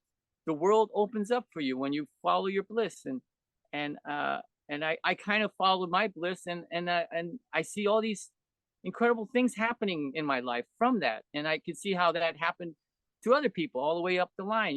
When I meet people like Mobius and how he got to be who he is, and what he basically just did was just focus on his bliss, what he loved to do, and through that, it all happened. Yeah, So those that's are the big lesson. encouraging words to hear. It's Yeah, good. and yeah, and of course, we all have to make a living, and who knows, like I've had, there are times when I had a lot of money, and then there's times when I had no money, eating ramen noodles, but it didn't really matter because I was still focused on my work, my drawing. Did I lose you? Or are you still there? I'm here. I'm here. I'm here. It looks like you're frozen. I'm here. I'm Did here. we lose each other? I'm here. I'm here still. I'm here. Brett, I'm here. are you still there? Yes, yes, yes, yes. I'm Oh, here. I'm here. were you able to hear everything I said, or was it Yes, blocked out? I heard everything you said. Oh, okay, because you just froze, so I thought maybe the audio froze too. No, well, sometimes there's a little bit of a lag, and so sometimes when these are recorded, they actually do the almost skips that sometimes. Uh-huh. It's just like the feed. Yeah. But well, so have you seen like, okay, so in this industry that you've been pioneering and working in a long time, I want to get to the creative part of it, but like have you seen people, because you're talking about money, have you seen people that you were friends of yours not become friends of yours, or people that money changed them and then they acted like they didn't know who you were, and how that, kind of personality, now, it's like it's better that happens now than later when that stuff happens. But like, what are your discoveries or opinions about stuff like that, like money changing people, or friends not recognizing you, or are they doing you a favor? Are they by so you can actually get to the real tooling that we're doing right now? Are those little moments of just of what is that? Well, it's like say like you're growing up in the streets, and everybody's doing a scam on you, and at first you trust them, and then you get scammed, and you trust some more people, you get scammed. Pretty soon you got to get the scam idea down, and then you can tell a scammer from not a scammer, and then pretty soon you kind of gravitate towards the non-scammers, and then in the non-scammers there's people that have good intentions and bad intentions, and it's like you're constantly sort of filtering through your life all these things that you choose to go or not choose to go, or get taken advantage of because you were not looking at it a certain way, or you were trusting too much. But yeah, I meet people that I think are good people, and we're going to do something together, and then I find out later they're not very good, and they're very selfish, and they're not thinking about anybody else, and so I find that they're our paths are not going to continue because I'm not on that path. And so I just sort of use that as okay, that's a scam. I don't need to go that way, so I'm going to go this way. And I try to keep my close friends, people that we have the same belief systems, and then the other people that come and go, and sometimes they take advantage, or they're just assholes or whatever. That's their problem, and it was my problem, not my problem, but I encountered them. It wasn't life death, but it sure helped me to see, even in the business that I love, there's people that are not there for the same reason I'm in there for, and everybody's what do you call the baggage shows up, or the what they call the dark side shows up on them, and I don't need that drama or that trauma or that kind of lifestyle. So I try to, I meet them, I encounter them, I try to move on, and I try to keep the people that I want to stay in touch with are the people that have that same kind of relationship that I would want to have with each other, based on honesty, trust, kindness, beauty, a lot of these kind of things. And then I find that I'm meeting people like that after a while, because I'm filtering out the ones that I wouldn't want to go down that, end up in a ditch in my life and then have to dig myself out to get back on the path. There is a learning curve to that, though. I think there's a cycle of stuff. Let me know what you think about this, but like there's sometimes like a cycle of things, like a 10-year period. Some people think it's a 7-year period, or your life is going in cycles, like a 20-year period even, where Yeah, right. like the friendships that because I hold a high regard for friendships, and I that's why I think I kind of kept in touch with you on the peripheral, even just because I really appreciated when we met for the first time, but a million years ago in a different lifetime, in a different space, in a different media, and and but like there seems to be like friendships due to like marriages and wives or husbands and kids and breakups and divorces and deaths and stuff like that. There seems to be like some of those friendships that you think when you are experiencing them will last the whole lifetime, but when they don't, it's kind of like, oh, their paths are going this way now. Right. And it's almost like this, almost like sometimes it happens on purpose, sometimes it just happens organically. But it's like this weird like funneling, oh, that person's not in my life anymore, even though I thought they were my good friend for like a long time. Sure. And then you kind of like that, it's almost like a death of a person in a way, because of the death of a friendship. It's almost like they're actually they are sort of dead that now. They exist. It could be also it could be the death of the projection that you have of them. Yeah. Not who they really are. And there's that 5 stages of grief that you go through because you lose, like, oh, does this just happen? Is it really acceptance, blah, blah, blah. And that's an interesting thing to deal. That's a life. Those are life moments. Yes. And that's what we keep talking about. Like, you ever heard of a guy named James Hillman? Sounds familiar. He's a psychologist. He wrote a bunch of books. One of them was 1,000 Years of Psychology, and look where it ended. Look where we ended up. He's kind of a funny guy. He was part of this men's movement that I was involved in with Michael Mead and Robert Bly and a bunch of guys that got men together back in the 90s. Remember the men's movement thing? I think so. Yeah. Anyway, I was part of that thing, and I went out to these places, and James Hellman was he had this one book called I think it was called Definition of Character. And when I read that book, it made all the sense in the world of how I define who I want to be with. And one of the key things was integrity of character. If a person has an integrity of character, he's sort of on a solid base. And if he doesn't have that integrity, he's not on a solid ground. So the book helped me to understand the psychology of what does it take to have a solid character, like when we do characters in cartoons and create characters in movies and stuff. The character, what is that character? Core part of that character, the heart of that character, and in real life, as James Hellman would say, the bottom line is integrity. Does that person have integrity? Because if he doesn't have integrity, everything else is not going to hold up. Yeah, that's the foundation. Nothing. You can't believe what they say. Yeah. Because it's all bullshit. Yeah, if they can't be. Yeah, and they're even bullshitting themselves, so there's no way to know. That's that pain body that I experienced so many things of people in pain bodies in LA that about the pain body, right? Well, no, I term, but I don't know what that means. Well, in a nutshell, it basically the pain body becomes a personality. It's like anything that's else is alive. I'm paraphrasing like 10 minutes here of dialogue with Eric Tolley to explain this, but like it's like the pain body is alive like anything else in your body, and it needs to be fed, and it'll do anything to feed itself. And that is like gaslighting people or whatever, or creating difficult situations, because it feeds off that until it becomes a personality, the host, that it becomes the personality of the person that it inhabits. And some people go so deeply into the pain body that they won't accept, or because it's not feeding them that pain. It's got to be negativity. Okay, that makes sense. Hey, before we go any further, I need to put a hat on. It's starting to get hot. Let me just give me 1 minute to run in and get a hat. Yeah, maybe we'll play one of your cartoons or something. Yeah.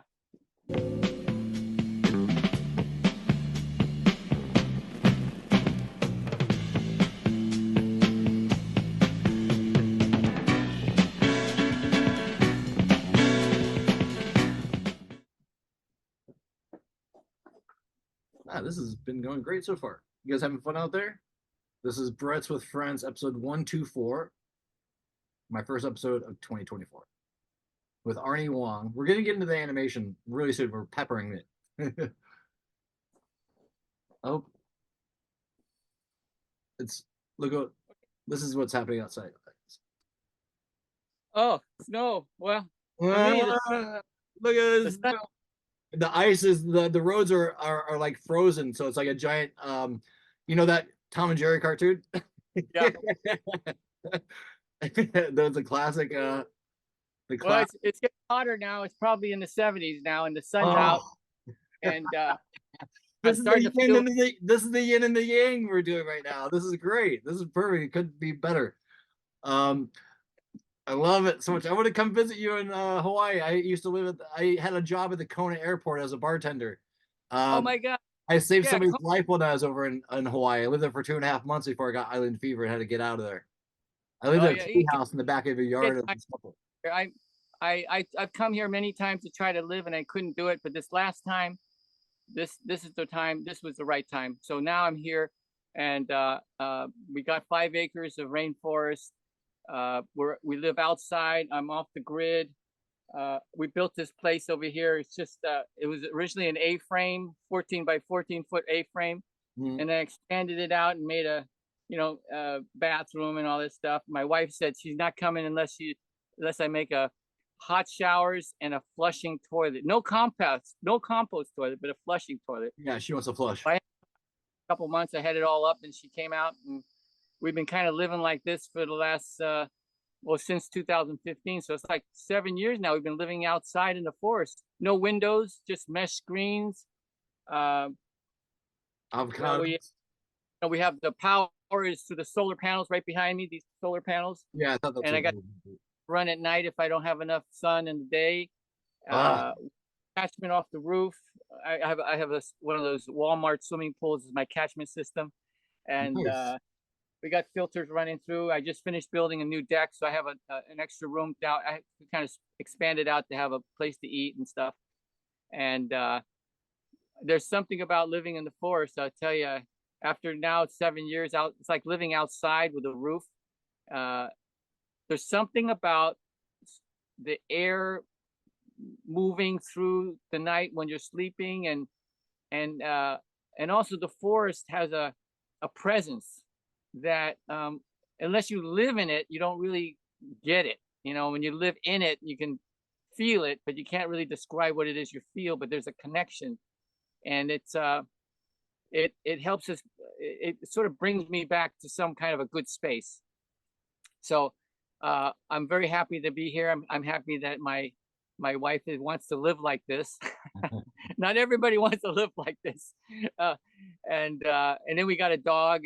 We found him on the highway one night. Now this little puppy dog has become he's like baby Huey in the Incredible Hulk's body. You know, he's not a little puppy anymore. He's like, he's a monster dog, but he acts like a puppy, Does he roam freely, or do you guys have him with? Well, we have an electronic collar, but it only goes for about 100 feet. So sometimes he just sneaks out and disappears, and we click it, and he's gone. He's like out of range, and then we hear from our neighbors, hey, your dog's out here. You better get your dog back, And so now we have to find one of those invisible fences you use with the radar thing, I think there's a thing where you can put the collar and they can only go a certain point, and then because I can't fence my forest in, it's impossible. It's too big, and I can't stop him from wandering because that's what dogs do. I can't even explain to him, hey, you're not supposed to go up to the neighbor there. He doesn't want you to be there. You get it? Looking at me going, I don't know what you're talking about, I think he probably does know what you're talking about, but he just is like, they don't know. He knows that I have no clue what he's fucking saying. Yeah. I'm going to do it anyway. I'm just going to go anyways. Well, that sounds like a good idea to do that. Okay. So what's going to do, God damn it. I want to jump to AI real quick with you. Yeah, but sure. AI is going to be a tunnel because I still want to get to heavy metal and I don't want to waste your, take up your whole afternoon. But, but like, what you've been in the industry for such a good long time, seeing the different transformations of it, seeing everything happen. Can we delve into a crystal ball like scenario with you, and maybe can we hypothesize of how this is going to go with this, because it seems to be having an impact very sharply, very deeply, Yeah, very fast. when we went from 2D to 3D, and first thing went out was ink and paint, and then the second thing went out was cameras, and then the third came out was being able to do in betweens. I mean, those are like steps that were from the hand drawn to the computer. And people were so upset. The ink and painters going, "Oh, we're losing our jobs. What are we gonna do? How do we retool?" And then of course they retooled. They went into special effects because at least you were still working, and there was no more ink and paint work here in LA. And then cameras, when the cameras started to go digital, all the camera people and all the camera stands were all going, "We're losing our jobs. What are we going to do? How are we going to retool?" And so they some of them didn't. They just had to close up shop. And then it went into, but what it kept going towards was, on one hand, it was losing these wonderful things we did by hand, and the other thing was that what was replacing it was being able, from a giant studio like Disney or MGM or Warner Brothers, to somebody sitting in a room like you and me making a film. Like, that was impossible to think back then, because it took so much money and people and facilities and equipment to make a simple film, even a little commercial. When I worked in the commercial in Hollywood, it still took a lot of work. And then and now I'm sitting at home and I'm doing little shorts for somebody. I do it on my little computer, and it's all done. I edit the sound myself. I don't need an editor, and I don't have to go through the film and the reels and all that stuff. So there's the downside where people lose their jobs. On the upside, it's making it simpler for the average one person to actually start to make a whole film without hundreds of people, $1 million equipment, all that stuff. And now, and so what I'm seeing with AI is the same kind of thing. It's taking a lot of jobs, and just suddenly nobody has because AI can do everything for you, basically. But right now it's just in the early stages. I see two things happening. One was told to me by a guy named Chris Blum. You ever heard of him? Sounds familiar. Chris Blum was the number one art director in San Francisco, and he created the Levi Strauss campaign back in the 70s. All the animated Levi commercials you ever saw were done by him, and he hired all the best people in LA. I happened to be in San Francisco when he was in the agency business, and he saw my first cartoon, Acapulco Gold, and I was just like 20 years old, and he goes, "You got some talent, kid." He goes, "You need to go to LA. San Francisco is not going to help you here. And here's some numbers: Kurtz and Friends, Duck Soup, all these people. Of course, he hired all these studios to do the Levi commercials. So he was God. He was the client, know. So I go down and I call up Bob Kurtz and I go, "Hi, this is Arne Wong. I want to talk to Bob Kurtz." They go, "Well, you'll have to make an appointment." And I went, "Well, Chris Blum told me to call." You go, "Chris Blum?" And they go, "Well, he'll be right there in a second." All of a sudden I went right. Chris Blum just shot me right to the head guy. Chris Blum. Bob Kurtz goes, "Hello?" I go, "Yeah, Chris Blum told me to call." "Chris Blum, how is he doing?" He's the guy that feeds all these guys. So they said, "Yeah, how's he doing? Tell him I say hi. He's a great guy. I love him so much. He's a really one of a kind, that guy." Anyway, he led me. He got me into the business down in LA. And the last time I went to see him was just a couple months ago. And I said, "What's up with the AI stuff?" Because I asked the same question you did, because he's like, to me, he was the visionary, back then. And he goes, "Well, I think AI will become the end of what you believe is true or not." He said we will not be able to figure out what we're looking at or seeing or hearing to be true unless I'm sitting in front of you and I can touch you. That's the only truth you will ever have after this AI takes over. He says, "You won't be able to tell." And he goes, "Then because of that, we won't have a sense of what is right and wrong, because all of it's going to all take that away. It's all going to be, like you say, it's all an illusion. Everything becomes an illusion.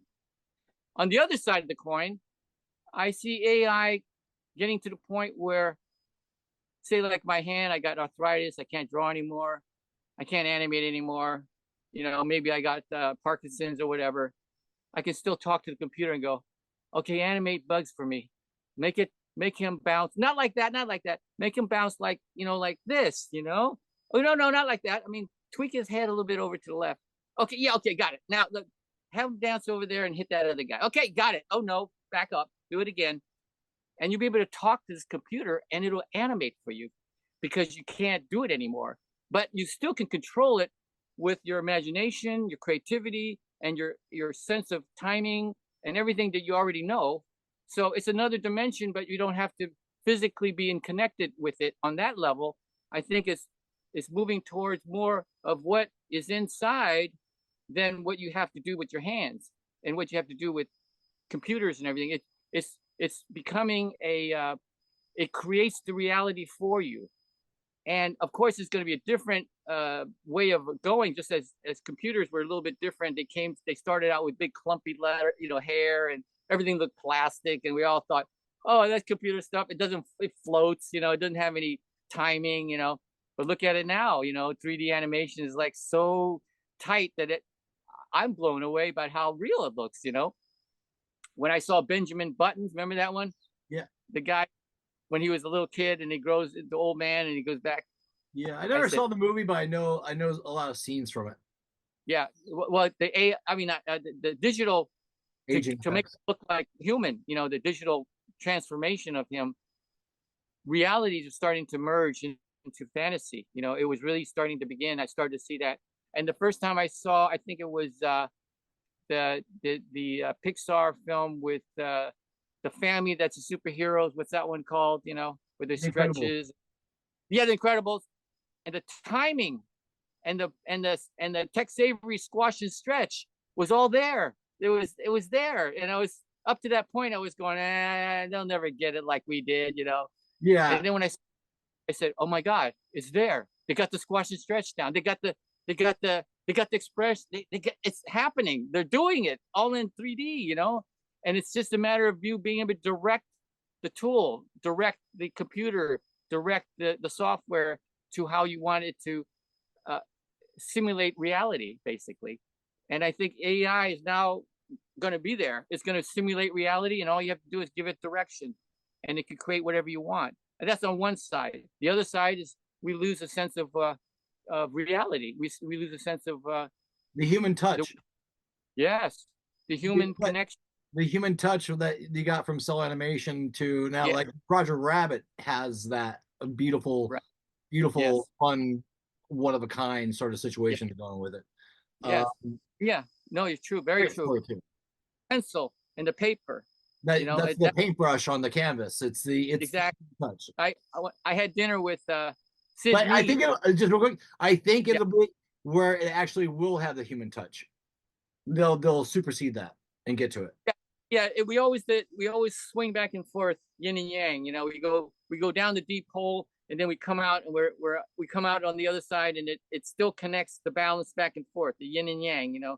Yeah, so but it could also be an exploration into the patterns of the lattice that I was describing. It's a language that we're actually beginning to learn now. Exactly. But we always knew it was coming. Yeah. We knew this was coming. We knew these days were coming.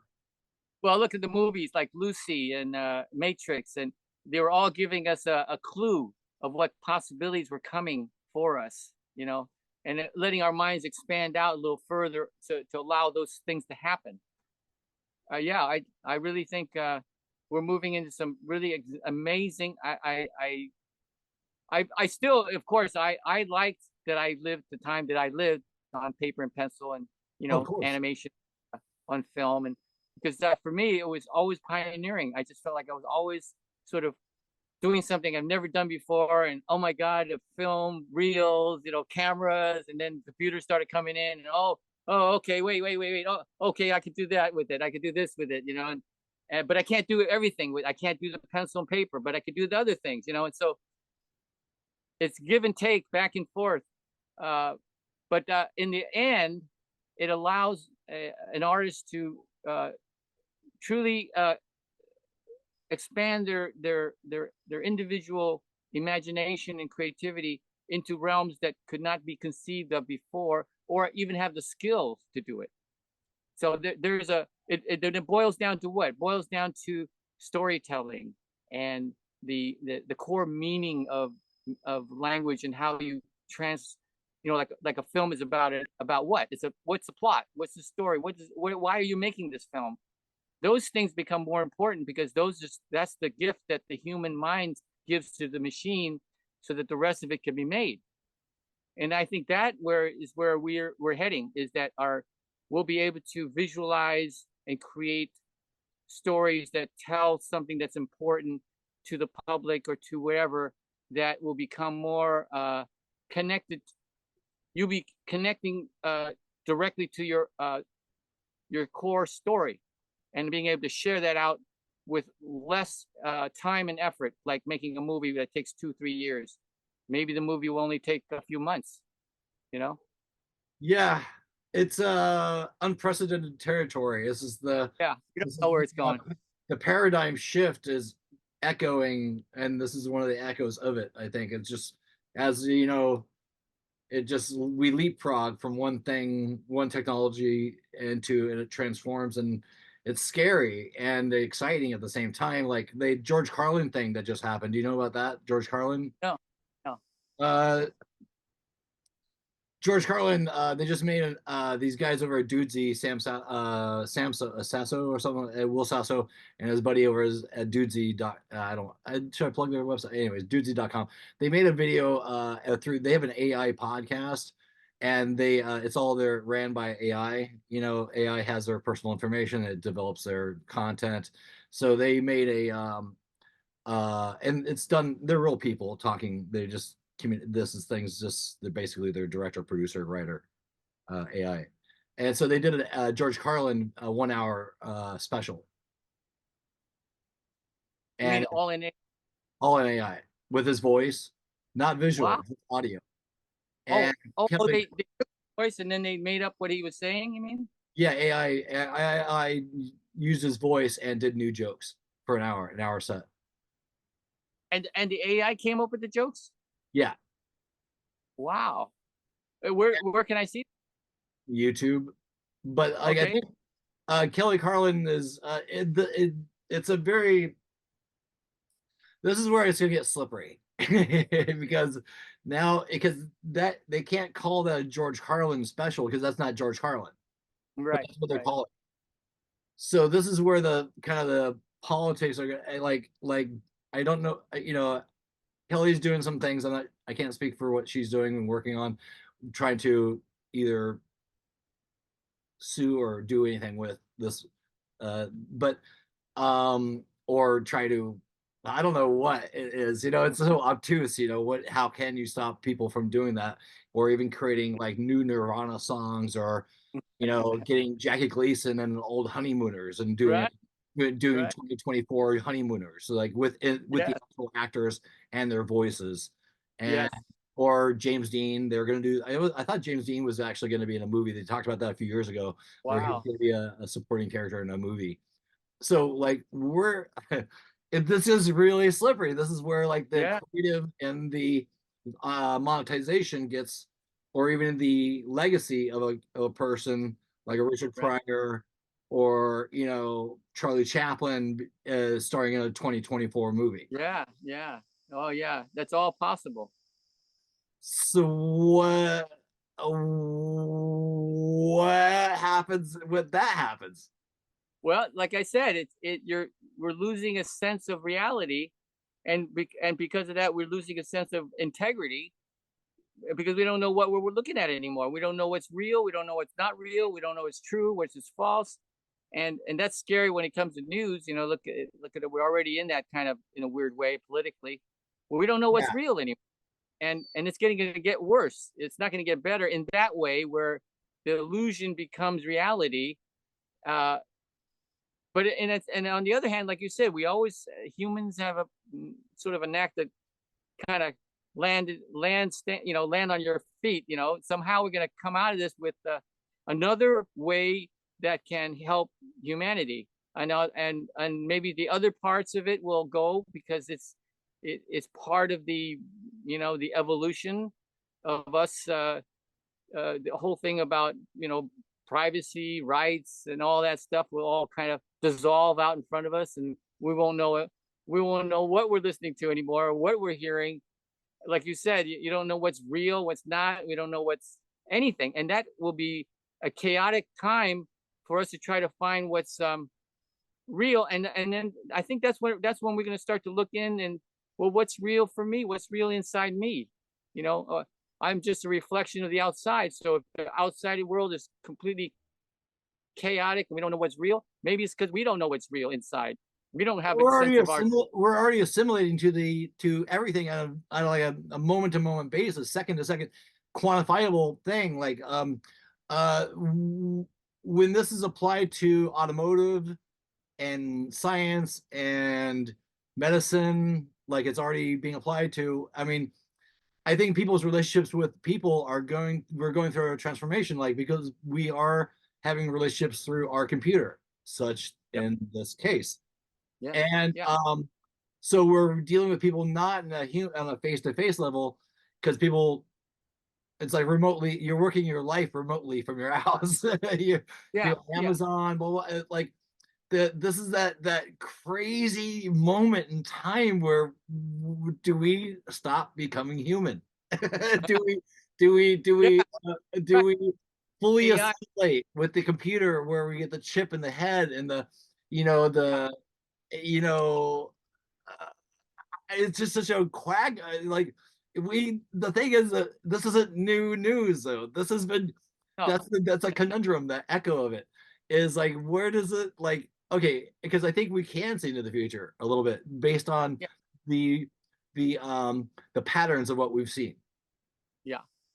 And that's the frightening part about it, because I don't know. I mean, because but when you think of it, when you say that this is a frightening part or this is scary, that's coming from the idea that we're afraid of something that's going to happen. Well, because somebody can make a video of fucking Putin fucking blasting the fucking planet with nukes, and somebody's gonna think it's real. Oh no, that's all. That all can happen, and it may happen. But on the other hand, it will. It may also elevate us into a more way of looking at things that we'll be able to see through things that we couldn't see through before, and maybe that's where we're headed. Is that we're jettisoning all this bullshit, and maybe this is all part of the baggage that we're jettisoning out as humanity, and maybe that's what's happening. I don't know from that bigger picture, but I feel like whenever we say I'm afraid of that or that's frightening, then I have to look and see what is it that we're afraid of, and what is it we're frightened of, and is it really just us afraid of uncertainty or the mystery or the darkest possibility? But what about the most positive possibility? What about the greatest thing that could happen out of all this? And that's it. That's the second side of the coin. That's the exact pin between two things. Yep, it is. So are we going to look at the cup half full or half empty? Maybe that's where we're leaving it. That's where we're leading ourselves to. Is that you want to leave? Do you want to live with the cup half empty, or you want to live with the cup half full? I'll go with full. Yeah, me too. I'm hopeful. I'm hopeful. It's just so galactic, It's so like we're at this point where it's like people's relationships are like being stretched or being built, but it's also this is like the time Egyptians and Mayans and Atlanteans or Dogon or Dogstar or whatever, Pleiades. These are all different interests of being alive. This is interesting for sure. Well, I think that we right now, you and I, we are living in one of the most exciting times in history. We went from we went from the 60s to 70s to 80s, all these transformations from, hand drawn to computer to AI, from every possibility, from, Terrence McKenna to, you name it. It seems like it's it's all part of this whole movement. We can't look at anything in a single pieces. We have to look at it in a totality of what's happening here. What's going on really, and maybe humanity is evolving and is jettisoning all the bullshit. Maybe the bullshit reached a certain point, and now it's just shifting the other way, and everything's gonna, what remains. I mean, look at it from this point of view. If you and I were eternal beings, say, and we just finished living this life cycle, 70 years, 100 years, whatever it was, and we're sitting and chatting with each other, going, "Well, what do you think of that time we spent from the 50 to 2020 or 40?" And we'll probably go, "Whoa, that was some cool times, man!" And look at the end when it all kind of crashed into each other, and look from that, man, that was really, who would have known? Who would have known that would have happened? And Yeah. we never know what's going to happen next. And but again, we can always look at it from the cup half full side or the cup half empty side. We can see all the devastation. We can also see some growth. We can see some wonderful things coming from it. So we live in duality. So that means we're going to always have one. We can't have the sun without the shadow, and all that stuff is just part of this life. And if we really think about it, you and I, if we're talking about after this life, we'd go, that was a fucking great time, wasn't it? No matter how bad it got, I'm glad I lived through that. That was we just enjoyed the shit out of all kinds of cool stuff, but then we also suffered through a whole lot of shit too. Which was the human experience. Yeah, it's the human experience. And a lot of people think, oh, I want to get out of this life, let's commit suicide, or let's, I hate it here anymore, but I don't see it that way. I see this is a treasure to be here. It's like this got the most amount of changes and crazy shit and wake ups and 10 steps back, 1 step forward, all this kind of stuff is happening right now. And we're still breathing, we're still alive. Yeah. So that means that we're here to experience it. I mean, we're here, and when it's time to check out, it's time to check out. But I'll tell you, from the other side that I thought I was at, it's not a lesser experience, it's a greater experience. So I'm trying to enjoy as much as I can on this one, and to share as much as I can about what I think is what's the meaning of this whole thing. And that's basically where I'm at now. Kind of like, how do I share that stuff with others so that they're not so afraid of the half empty cup, Yeah. You can't, like, it brings me just Frank Zappa on his deathbed when he's in the hospital about to die. It just reminds me about he was speaking about this guy in a suit that he kept on seeing. He was looking at a guy in a suit. And that goes back to that, when you're out of body, talking about the clothes. He's all, man, that's a nice suit. I really would like to have a suit like that. And it just reminds me, because like when I've seen other beings from different planets, you describe their ornateness and stuff like that. But it's like you always, because people want to see, what does it look like? What are they wearing? What are their, and just the pattern of I mean, when I saw Dogon and met those guys, they had their pattern work and it's in your brain, but could I draw it out for you? No. I could try to draw it out. It'll be an inspiration of that, but it won't be the actual thing, because that's something in a different dimension. So how we transmute things from one thing to another. But I want to get into like your animation work with Tron, and I want to just briefly, I don't know how much more time you have, but it's you can call out at any time, but can you, when you work with these big businesses to create these things, how as a creative do you function in that environment? Is it hard to? Well, no, it all depends. When I first got to LA, I had already made a couple of short films. I made those surf cartoons. So I actually kind of how to storyboard, how to, lay it out, how to animate it, how to ink and paint it, how to shoot it in the camera. I mean, I literally had a camera mounted on the wall in my bedroom. I mean, I had a 16 Bolex, and I was just sort of jerry rigging my way through making my first couple of films. Then when I went to LA, all of a sudden it was the machine, it was the Disney machine, it was the LA animation, and I was just like this guy, just sort of trying to jerry rig a little thing. I wanted to learn how Disney did it. I wanted to learn how does the professionals make those commercials do it. And so I went in there, and started right back at the beginning. I had to be an in-betweener, and then I went into key drawings, and then pretty soon they saw my old cartoons, and they said, I'll give you a break and we'll get started.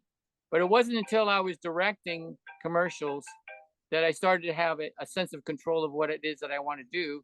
Before that, I was just learning. I was an apprentice. I was just doing whatever the guy would show me to do. Like, Corny Cole, Dwayne Crothers, Ambi Palawota, all those guys. They were the guys in their 60s, and they were the guys going, I could share this with you. This is one thing I learned from all this.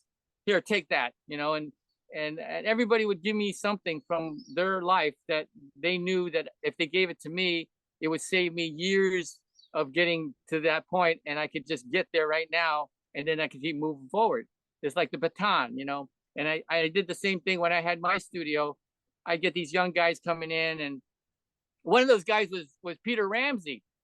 He became the director of the Spider-Man universe and got an Oscar for it. Nice. And he was saying in an interview that he started out at Tigerfly Studios in Santa Monica. And so, we all passed the baton to the next guy, and see what he can do with it. Don't have to spend 10 more years where I was. You could get it over with and move forward, And I think that's where we're at with that. I got diverse now. What was I saying about what was the subject again? I don't know. I was just kind of zoning out to what you were saying, but it's it'll bring me to a good. How do you get something? Okay, I have a project that I want to do. I have several projects, and it seems like it's really tough to get a project made and find the right people to work with to get those things made, because right, I need a lot of people. You just need the right people. Yeah. And with being able to do things more virtually and stuff like that, and not having to, go through a Hollywood system to create things. And the fact that some things are being produced without even having a script written, people already have their people to do things and get made, and then they just make this kind of choreographed bullshit that's not very good at all. Yeah. No. How does an artist make something like myself? Well, I mean, not necessarily words of wisdom, but like, how do you physically actually? I mean, besides just doing it, but the visual of it, like I see like details that I'd like to see like paper stacked on paper, like Brazil, how when you win it was real, the physics of the reality was real. How do you do that? But like, it's a really weird question, because like I'm even thinking about maybe just doing it as an animated movie, but because instead of doing it in reality, because I wrote it for reality, but how does somebody fucking get something made without a budget? The first thing is to have the idea. What is the idea? And what's the point of the idea? And then, is there a story that you can wrap this idea around? And then if the story has many, you could do any kind of story, but what story would resonate you personally versus the story that everybody's going to like? But instead, how is that story told from your personal life that would then have that idea at the core of that story?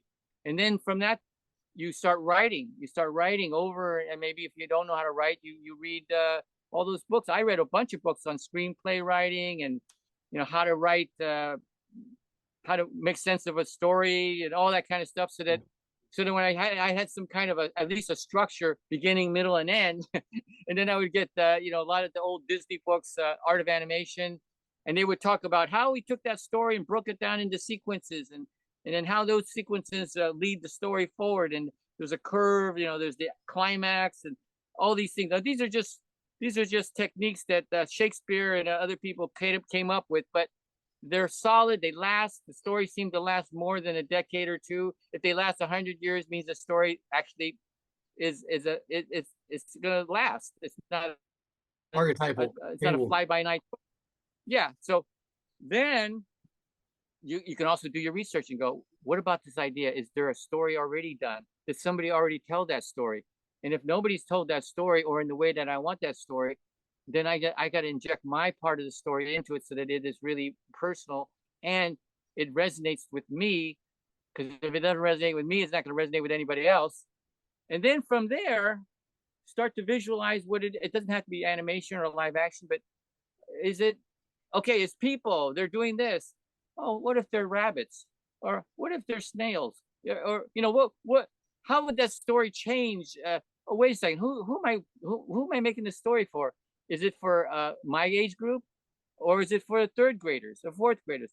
Which of this story would make the most impact? The guys that are geriatrics, or the kids that are growing up and ready to start their whole life? Where would this idea of the story make the most impact? And then all of a sudden you start to see a target somewhere, and then you start to gear what it is, that story, that idea that you are trying to tell. Has it been told, or is there something in there? The genre, is it something interesting? What age groups are? Oh, okay, now this age group seems to be very interested in these sort of things now. Of course, they're going to change in a few years, but right now they're now at that stage. Okay, now I can start seeing what they are watching and what is going on. And my story, does it fit somewhere in there? Do I have to make an adjustment? Okay, I'm gonna make a few adjustments, and now the story starts to. Oh yeah, I can start with a little children's book. I could start with a little visual PowerPoint, whatever it is. I have something to start to tell the story.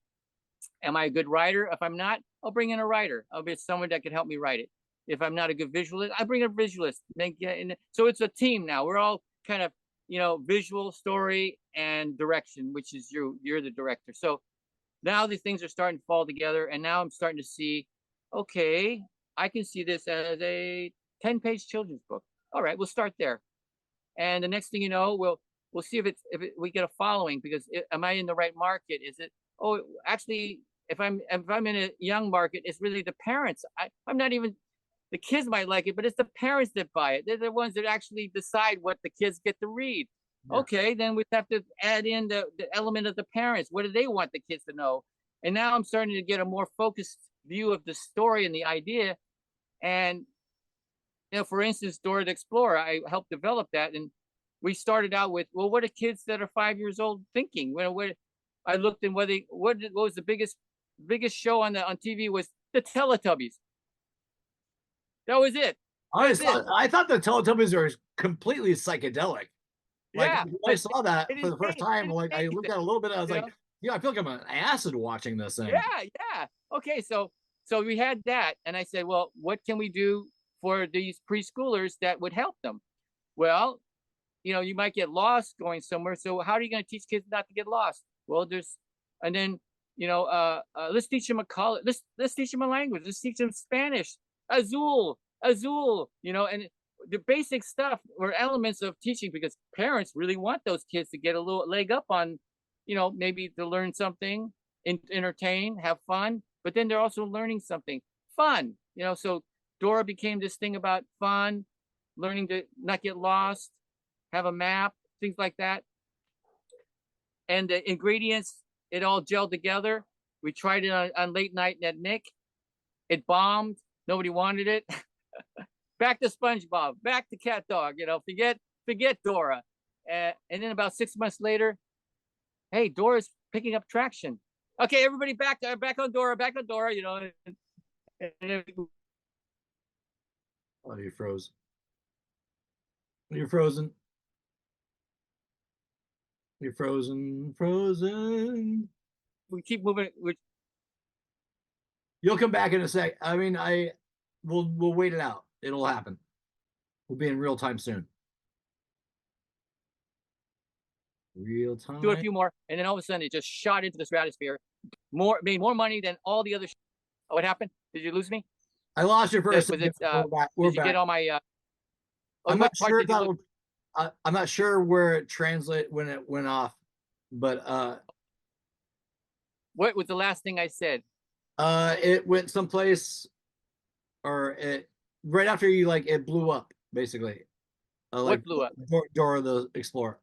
Oh yeah, because it became the cash cow for Nickelodeon, and it all started with the question of what can a preschooler, what can we share with a preschooler that would help them and keep them entertained, you know? So Yeah. it started with that idea, and so I'm just Well, saying, was that idea of already financed? Is that how it got going? That's the it was a children's book in New York City by a woman, and it was just called Dora the Explorer. It didn't do very well, but Nickelodeon saw it as a possibility for a series, but they had to change it. They had to upgrade it. They had to make it animatable, and they had to make the characters, have some life, a world around them. yeah. So that was my job. I took the children's book and we made a dance, and we made we created characters around it, the map and and all that stuff. But the idea of it was just there's a gap for the preschoolers. There's nothing there except Teletubbies. That's Yeah. not. I mean, that's fun, but they're not doing anything. Yeah. So that fill the gap. So if you have an idea, you want that idea to fill a gap somewhere that nobody's. No, my idea is to I already have the script. It's already been written. Three different filmmakers have already taken different various ideas from that, made it into movies. But so I was just trying to what is it? I know that there's not any secret combination of things that make a film actually happen, except for good hard work and the right people. How do you find the people and the money and it's just your tribe? I don't want to even use that word in that context. Yeah. It's not like a tribe. It's more like a family of creatives. How it's just like I guess this goes with the AI stuff and the different filters. What I guess maybe how do you get something? I guess you guys got to do it, right? Even if it's not being specific to the original visualization of it. Just get it down in one context or another. If you have a script already, distill the script down to a treatment. You must have a treatment in the beginning. Yeah, I have a treatment. So that treatment is something you can make your vision out of it, whether you draw it yourself or you take photos and put it together and make like a PowerPoint or something out of it. Animatic. And then you look at it and say, is this something that I could publish? Can I make this into a comic book or a children's book or an adult book? Or because a comic book, 10 pages, 20 pages, you can do that yourself. It's not something that's beyond beyond the realm of comprehension. Right. You can draw. And even if you have people helping you, that doesn't matter. You're all working on the same idea. Yeah. And then you'd have this thing. You'd have a published thing, which also copyrights it. Then you can go and shop it. You could go, at first you just kind of get it out there and see if people like it, give it away at first, I did that. Already, the funny thing is I did that, and I'm not resentful or jaded. I hope I got past that. But I did that for 20 years, and I had 3 different filmmakers use a dialogue or make a version of the film themselves. So I know the movie's good. Because people took from it, like, I guess the specific design of what I'm saying is like when you're putting it out there and pitching it, people, it's like that collective consciousness. People take and take and take and take, but then they have the means of building it, whereas you're trying to find the means of building it. So they'll do this. This is it's a slippery slope because I don't want to sound like I'm freaked out about like negative things that have happened to me in LA. And I'd like to see, how do you supersede or get over that? Because I'm sure I'm not the only one, but like I know it's good, but like who do you find? And some people that have financing already before they even wrote something. It's a weird question I'm asking you, I guess. The good news is that whatever you did do, somebody took it. Yeah. And the fact that they took it and made something from it means that your stuff is worthwhile. It's not like you did this 20 years and not a single person ever liked it. Nobody knew about it. There was something. I wasn't saying. They liked something about it. Yeah. That's a good news. And that means that you have something. Now, maybe life has said, okay, these guys are going to take it because you weren't in the right time, the right place with the right people. and that happened. But that doesn't mean that you can't keep doing it and No. come up with another idea, another. No, I want to make and this specific movie. I got the script. It's 92 pages. It's dialed. My writing partner Steve Oakes did comedy for 30 years. He's got 2 novels. His second novel. He's the baseline was like it was like I'll send it to you if you'd ever like to read it. It's funny. It's dark comedy, but it takes place in 1999. But the beats and the comedy, because I love comedy so much. It was I wrote it during 1990 7 to where Y2K was the craziest shit that we were about to go through. So it's in that little weird sweet spot of time, and I think it captures it, and we can build on it. But I guess I don't know what I'm saying anymore. No, I understand, because there's a lot of projects that I had that never made to see the light of day, but it got going, and it looked like it was going to happen, and then it didn't happen. And then I said, okay, it's just not the right time. So I just kept moving on to other things. And then one of those things that I moved on to led me back to it. Yeah. But I didn't even know that was going to happen. So just don't give up. Well, my movie's called Return to Sender. From the inception, it was always made to come back and back. That's why I named it Return to Sender. Some people are saying name it because it was originally named Postal Strike. And I was all, no, I want Return to Sender. Return to Sender. I want it to be coming back around. Postal Strike would be the more commercial, like kind of. And you do have a copyright on your script, right? I've copywritten it a while back, but I mean, it doesn't really matter, because if somebody uses your script, they can boil it. It's got to be like 75%. Like you saw what happened in The Matrix, the whole thing situation. It's got to be so much like what they ripped off that I had an entertainment lawyer check it out, but one of the movies that was made from it never made any money. So there's nothing to sue. Right. I talked to that guy, that director, and he's all, I haven't made a movie since. And I said, well, I hope you never make a movie or able to make a movie again because you did that. And it's just because I guess we're talking more about the Hollywood ins and outs of like what happens when you're trying to pitch an idea for 20 years, and then you think anyways, I'm sorry, what were you going to say? No, I'm just saying that because the Hollywood system used to be kind of locked up that way. Now people are self-publishing. Now people are finding their own way through the system to make something happen. And now we have all these internet movie companies, like Amazon and Netflix. The amount of films being made are expanding, and it's just getting enough people to follow you with whatever you have, so that you can then go to Amazon or something and go, hey, look at all these people that are following me, and look what I got here. What do you think? And if they, well, what's it going to cost? Well, why don't we just do a short little trailer, and this, or you find the trailer yourself and then show it to them. That's how that guy did the Tron 2. He was a commercial director. He just made his own little trailer up by himself with his bunch of buddies, and they all pitched in and made this little thing happen, and went over to Disney and pitched it. Next thing, then they made Tron 2, and it wasn't even connected to anybody from Tron 1. None of us even knew about it until Disney announced they were making 2. Yeah, I used to know Olivia Wilde back in the day in Venice, and I ran into her when she was filming Tron 2 at a little coffee shop. I said, so tell me, do you get the vehicle? Do you get the light cycle or what? And she's like, I can't talk about it. I'm sorry. And because what was her name? Olivia Wilde. I think she was in Tron 2. Oh, okay. Well, Tron 1, that the light cycle, one thing that went like this. Remember? Yeah. Exactly. The light cycle. Hey, trust me, I love Tron. You went like that. Yeah.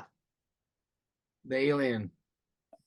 The UFO. I was in China I was in Taiwan for a year, and we had to do 90,000 articulate handmade mats for Tron, and we were pumping out thousands a week of mats. That was the last of that old school. That was the blend. That was the blend that you guys are right on the tip of it. You guys were the yes, crossover. Because at that time we were faking it up to that point where the digital was, you know, right now at the time when we were starting Tron, Triple I was doing the digital animation, and MIT was doing the analog animation, and they can only produce about 5 minutes each. That's like 10 minutes out of 90 minutes that we could, and it took a year. So we had to come up with the 80 minutes to make it look like the rest of the little bit that they did. And but we were doing that anyway, because in commercials we were always creating all these Levi stuff with the special effects, and so we were already doing it with film, faking it. And so we just, all we did was just fake the rest of the film to look like it was digital, but it wasn't. All done by hand, basically, with mats and 90 passes in the camera and all that kind of stuff. But all of us knew how to do it because we were waiting for the computer to come along, because you're creating the computer. You guys were pushing. Let's get closer. Yeah. We wanted to, and then when the computer came, we only got 5 minutes. And we went, damn, I wish we could, I wish we could make a whole movie like that. But we were just getting our foot wet with that whole thing. You guys getting your beak wet on that. That was well, it propelled the state of the industry. You're gonna flip out. Yeah, you're gonna flip out when you see Godzilla. I'm sorry. Oh no, I was just saying that at the time Disney didn't think it was gonna work, so they didn't put any money in to promote it, so it bombed in the box office. And Tron, we were using language that people didn't understand, like motherboard, RAM, all the computer terms. Nobody even knew what that meant. Yeah, that seemed like science fiction. That was like science. Yeah. They all thought, but we because we're working on it, and with the game and all that, and we had all the top guys, Richard Taylor, Steve Lisberger, which he was a visionary, and so we had all these top guys, and we hired all the people in Hollywood that were like really doing the cutting edge special effects stuff, Bob Abel people, and so we had a team of people that could simulate the idea of a computer, but all done by hand and by film. And so we were able to make the film. I think they had a budget of $20 million for Disney to do it. We ended up, I think, spending a little more than that, but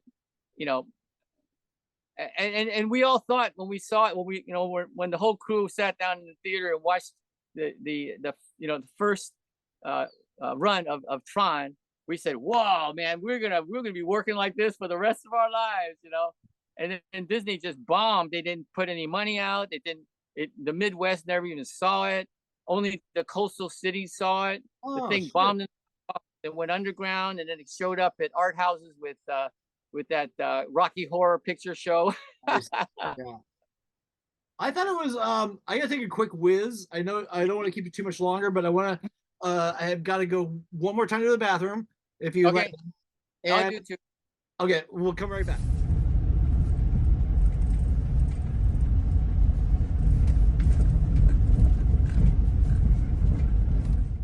The one thing I was thinking, now that we've been talking for a while, was that I was also trying to figure out how to kind of engage back with the animation industry in some way, because I'm like a dinosaur now. But what I do have is what we were talking about. It's like how to get to the core of what you really want to do with this stuff. With animation or storytelling, and that part, I think I have some experience to share. I'm not sure how to do that. Maybe I got to create a thing like you, so I can talk to people that want to, kind of hone down what they're doing to something that's doable. Like what I'm doing. I've of all the weird things, the last couple of years, I've been doing children's book. I'm working one with my niece, and I'm working another one. And I find that they're not that, I can do that myself. I don't need anybody, And at the same time, it gets out, and people see it, and it creates some kind of connection. And maybe there, if you can't just like hit the Hollywood scene with your script and everything just goes, perfect, and you make a feature film, or maybe you got to start, in a smaller way that is doable for yourself, that can slowly expand out and lead to other things, because we don't want to keep ourselves only, like there's only this one way I'm going to make it, That's exactly, you're exactly right. That's why that whole thing, I'm sorry, I don't mean to cut you off, but if I don't say it now, I'll forget it.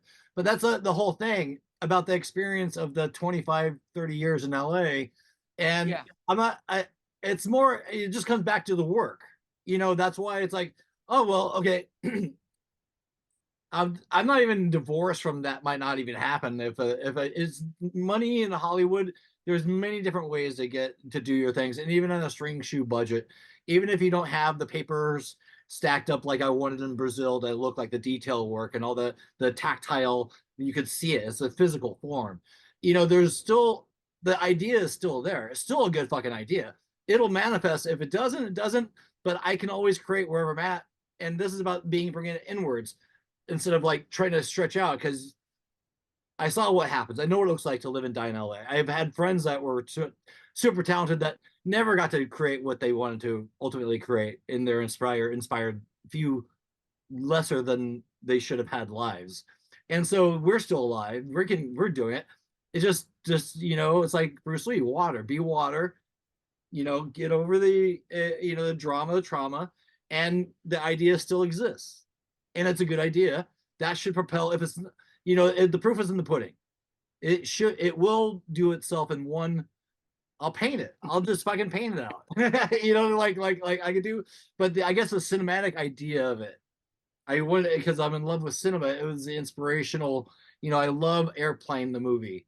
I love a gag, laugh, laugh, laugh. Mel Brooks, Monty Python, SCTV. Those were all the inspirations for it. It wasn't. I tried to make it. I wrote it super like a child would understand the script. So Okay. it'd be very understandable, like the jokes, the beats, and all that stuff. So it still exists. All those details are real, and this is like I'm talking to the people in another world, or I'm living in another world thinking about this idea, and it'll happen. But it's just an interesting. Once you get back, you said something really important earlier about like when you came to live on that island and you kind of got rid of all the not being an artist, not being what it is to be a human. That's the really that's the core of this experience. I mean, Yeah. if I'm ever to make another movie, or I mean, I got paint. I can do that. I can do that Yeah. by myself. I've been doing that by myself. It's always Right. been without painting, I would probably be in an insane asylum. Yeah, no, you're right. And what keeps you from the insane asylum is the ability to activate your imagination and creativity. And when you do that, your self-expression allows you to feel whole. And actually, I asked these kids in third grade just on Friday. I said, "What is it that art? What does it do for you?" And they go, "Oh, it makes me feel good. Oh, it makes me, calm. Oh, I feel this. I feel that. I feel this." And so all the kids were saying all these things, but also I was saying, there's more to it than that. You can use this through your whole life. It's not just for fun. There's some practical value to art in your life. And these kids were going, "Really?" And I go, "Yeah, I looked at this pencil. I held it up. I went, I made a living holding this thing. This is all like the pencil in my shirt." I said, "I had my tools." And they were going, "Wow." I go, "Yeah, I made a good living, raised a family, had a house. I mean, I did well with this thing we call the pencil, And so they were starting to see that, oh, there's more to life than I have to be this or I have to be that. Yeah, So when I used to teach art to children in after school programs, I would say you can paint all anywhere in the world. You can do this anywhere. So you can yeah, always do this and create something wherever you are, any place on the planet. And that's there's a yeah, freedom to that. I mean, at least I was, yeah. hoping. And if you want to create something that would you could share with others, like you're saying, a movie or whatever it is. I did this course with this thing called the Landmark, and I'm doing it now because now we want to see some passive income. It would be nice to have a little passive income. I didn't know, I'm on Social Security, but that passive income wouldn't hurt. So the Landmark says things that I'm reusing now is first you start with your circles of affluence, which is like the people from LA, the people in the animation industry. Then there's also people in Oregon that and then whatever there. And there's probably other circles that you are into that you like doing, like painting. There's maybe a circle in there. There are circles of communities for each part of your life. Make those out, put them on a board, mark who they are, and then start to see the connection between the dots, these circles and that circle and this circle and that circle. and in the center is what you want to do now. So what are the things from these circles that connect the dots for you that would be the thing that you want to do now? And you can start to see that none of these things were arbitrary. None of these things were accidental.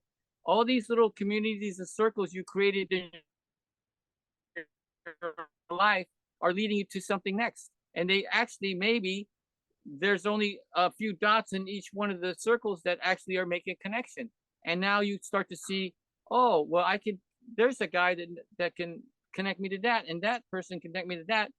And now you're starting to see where you can actually move forward that is being supported by your community of the people that you're not doing this alone. They can do one thing or another. Either they can expand you into a circle of people, or they can lead you to this, or they can represent that. And then you start to see your idea or the story or whatever it is you want to do, and it is starting to make practical sense because you already exist. Everything is already there. It's not something you have to go look for. It's already in your life. And that's where I see that's the key, is that it's not something outside. It's already there, but you just haven't turned around to look at it and to actually see the connections to it and how that can lead to what you want to do next. I think I am kind of doing it. Oh, good. Good. I kind of been, yeah, yeah, all those things. It's all those things you said. It's just, I think it continuing to grow. If you're not growing, if you're not learning, that's where the frustration isn't at, because I feel like I have been learning, and I think if you think you know it all, then you're already dead in the water. Yeah, and anything you're doing with the podcast, this sort of thing here, maybe after a while you'll start to see the connections between all these different interviews, and maybe you can put them together into one that has a point to it, and then you have something there that you can actually market, because it's you already have it. It's already there. It's just that you didn't coalesce it into something that actually has a direction to it, or a focus for it. Well, I like having the podcast being unfocused and stuff like that. The whole thing about it was to be naturalistic, but also I don't have a script in front of me. This is a natural conversation. I bullet points that you sent me, but we've had such a big talk. We haven't even gotten to any of those practically. But I like the organicness. I'm a naturalist and a visionary. I like to see things fold out and to be organic, and also I'm also a very visual person, so it's very this medium is a fun way to it only takes there's no people with clipboards doing this show. There's no like, someone's not going to see this and say I can't do what, or don't, you should cut that out, or trust me, I should have cut a lot of different things out in past interviews, but I'm trying to be better. I'm learning to be a better person. But like hopefully the evolution of the show, if anything, this is just a time capsule.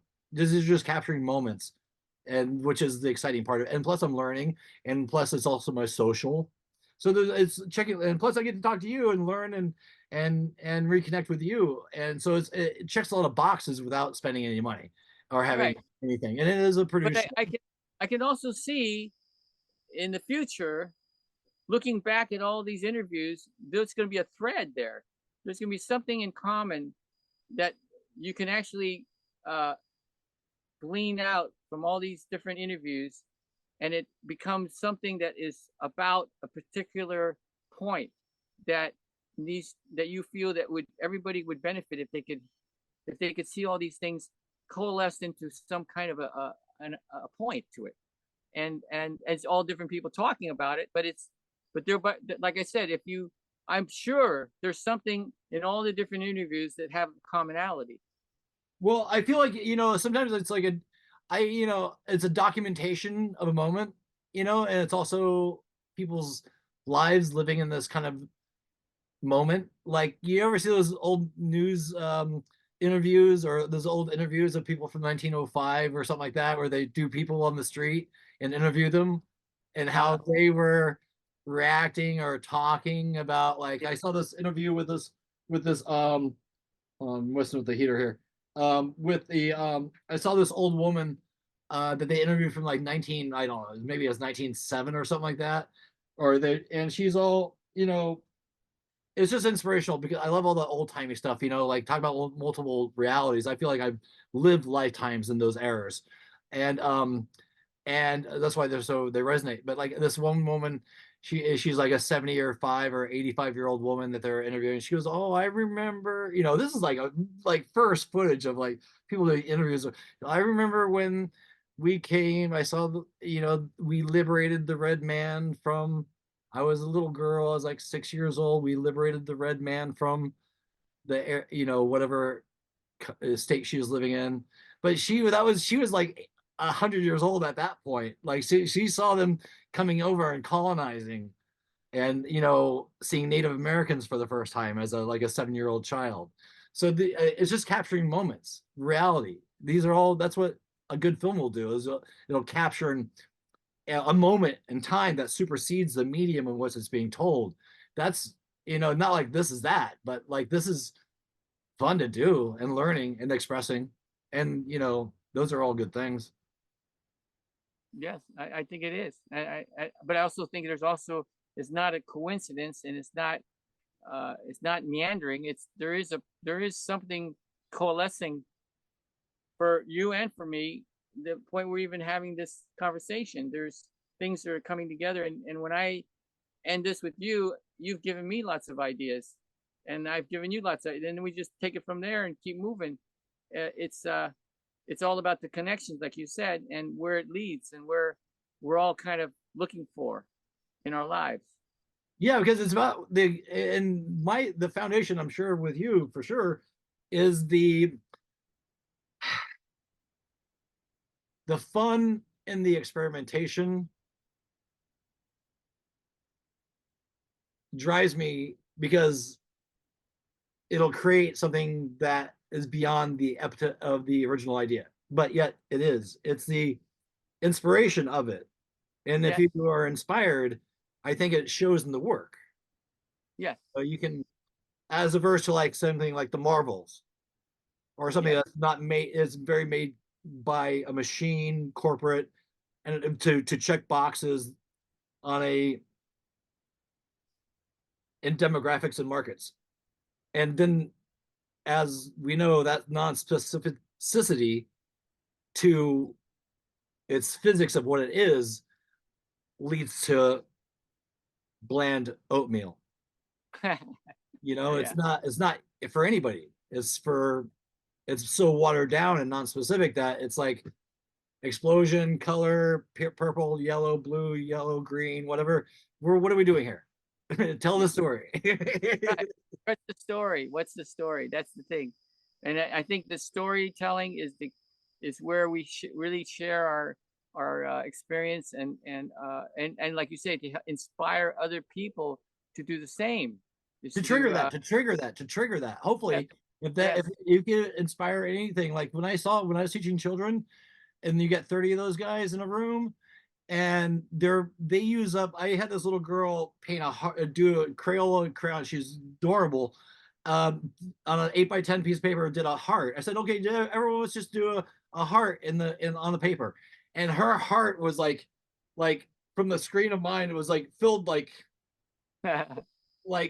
it bled out to the edges. It filled the whole frame of Wow. the material that she was working on. And I was all, so what do you think about this, Mr. Brett? And I looked at it, I was like, don't make me cry. Don't make me cry. Because, and we want to keep that a childlike thing, Yes. Yeah. know? That's what Buddha says. That's what the monks say. Is that you have to have you have to have the child mind to be able to not be judgmental.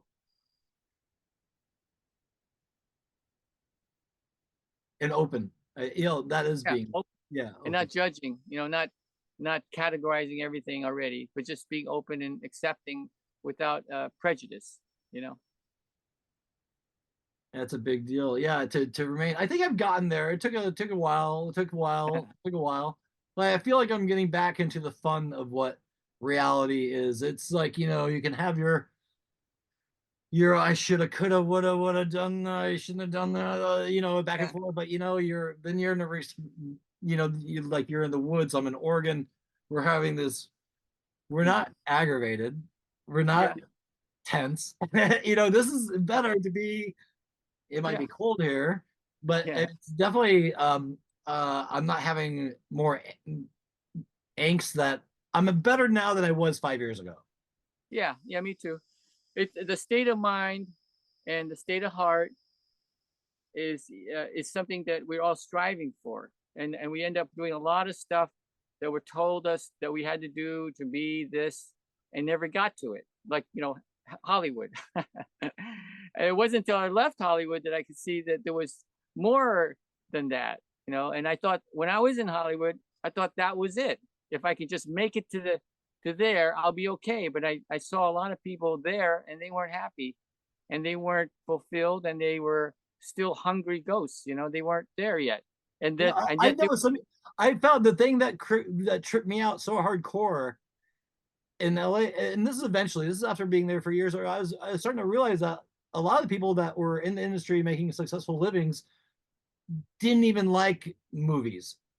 And that, like, as a cinephile, I was like, oh my God, you guys are making the decisions and you don't even like your job. Oh yeah, a lot of people don't like their job.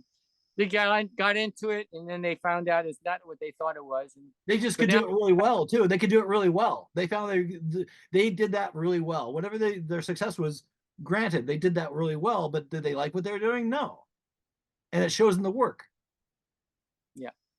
But I'm sorry, I didn't mean to jump on your words because you had a point. No, that's exactly, and those are really good things to tell somebody that's like heading into that industry.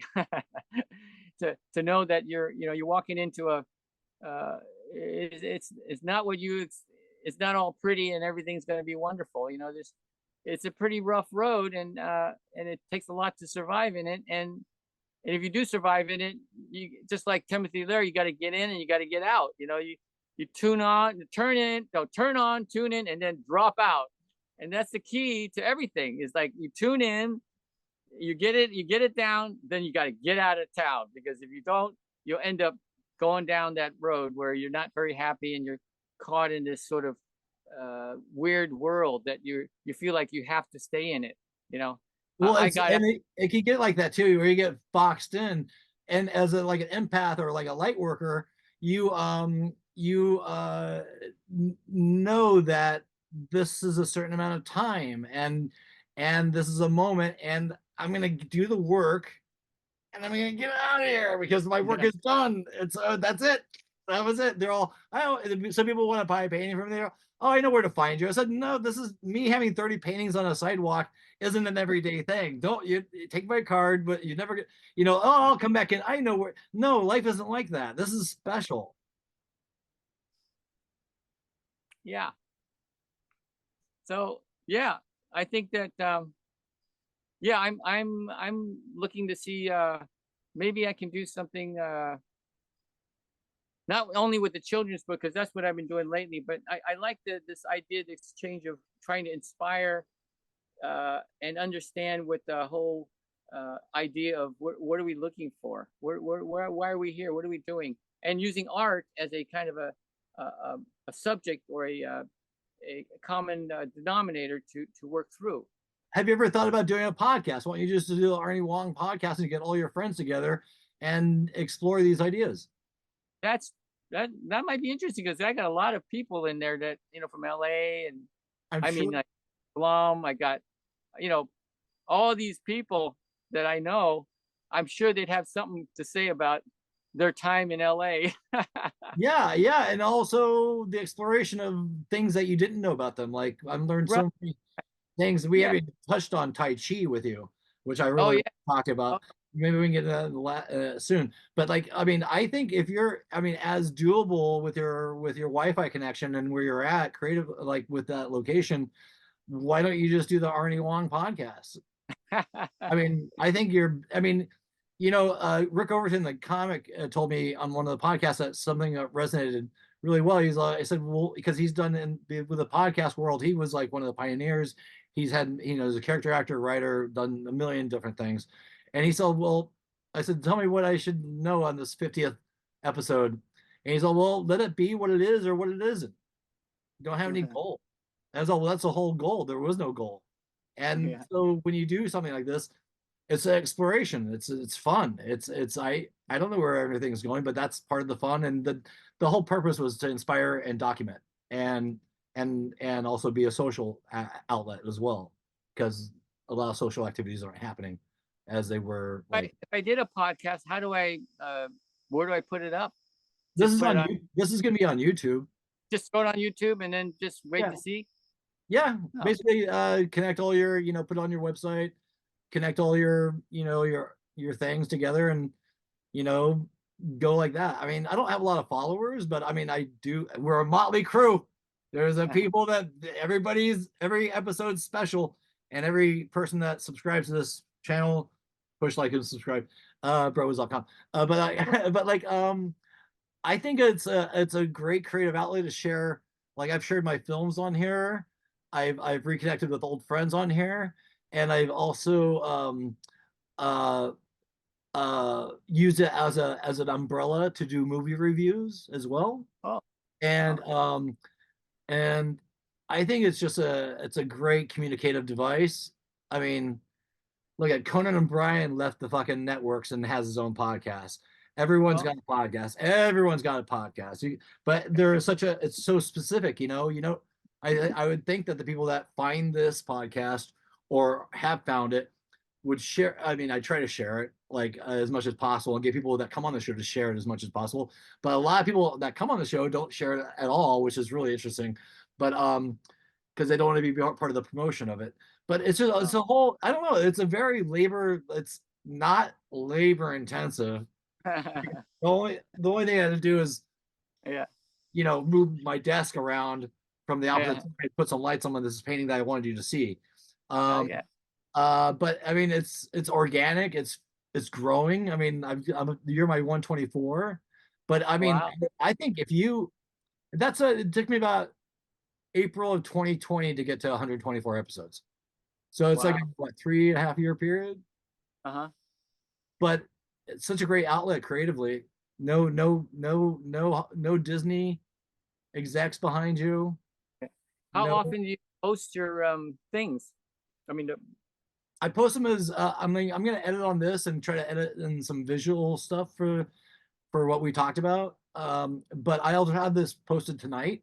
But I mean, getting guests and getting you. I mean, after the holidays, it took a while, but I also went to the dentist again, and I've been doing swimming laps, at the YMCA. I've been trying to get all right, myself in better shape and kind of good. focus, but it's organic. I don't know, like I don't know who I have next coming on, but I have people in the shoot that I've been talking to. Uh-huh. But it's a fun thing you obviously have a lot to say, and we haven't even touched on a lot of what I want to talk to you about. But And but we can also do another one too. okay, I but mean, you know what we should do? You know what? Maybe if you want, I'll come on your show. oh yeah. But I think Yeah. you have a lot more important guests to get to me before you get to me. No, no, I let me look into how to do it. I mean, how do you build the thing Okay, it's super easy. Do you want to tell you yeah, right now? yeah, Okay, get your Zoom account. yeah, We've been on here for what, 2.5 hours probably or more. yeah, Um, yeah. my phone died, but so I can't see how long. But uh, do it on Zoom. Organize your friend and record it, and then you can edit the shit out of it on iMovie. That's what iMovie. I'm not sure. I'm sure you got more advanced equipment than I do, but No, I would Wondershare. You uh, ever heard of that? Wondershare. It's like the next step up from iMovie, but it's not Final Cut or any of those things. Yeah. It's just one step up. It's easier, but I can still edit and I can still put some soundtracks around. It's very rudimentary, but it's like the next step up. Yeah. Yeah, I mean, I like the stream of consciousness of it. I like the layout of the two panels, Yeah. and the audio is pretty good. I'm just using the camera off my computer, so it's Yeah. like. And I mean, I've seen overproduced podcasts. I've been watching podcasts. I'm a podcast guy. I mean, I've seen so many different, people becoming bigger and it's swelling and smaller. And so this is a through line. This podcast probably won't change a lot. I try not to cut as much as possible. I like to have a stream of consciousness, seeing the reactions. I mean, but I've seen, I don't want to say less creative types, or more like some comics don't have, like, I like having a natural background. Those little things you're gonna, like anything that you do, Arnie, you're gonna create it the way it'll be, what you do, and that's what's gonna be your fingerprint on it.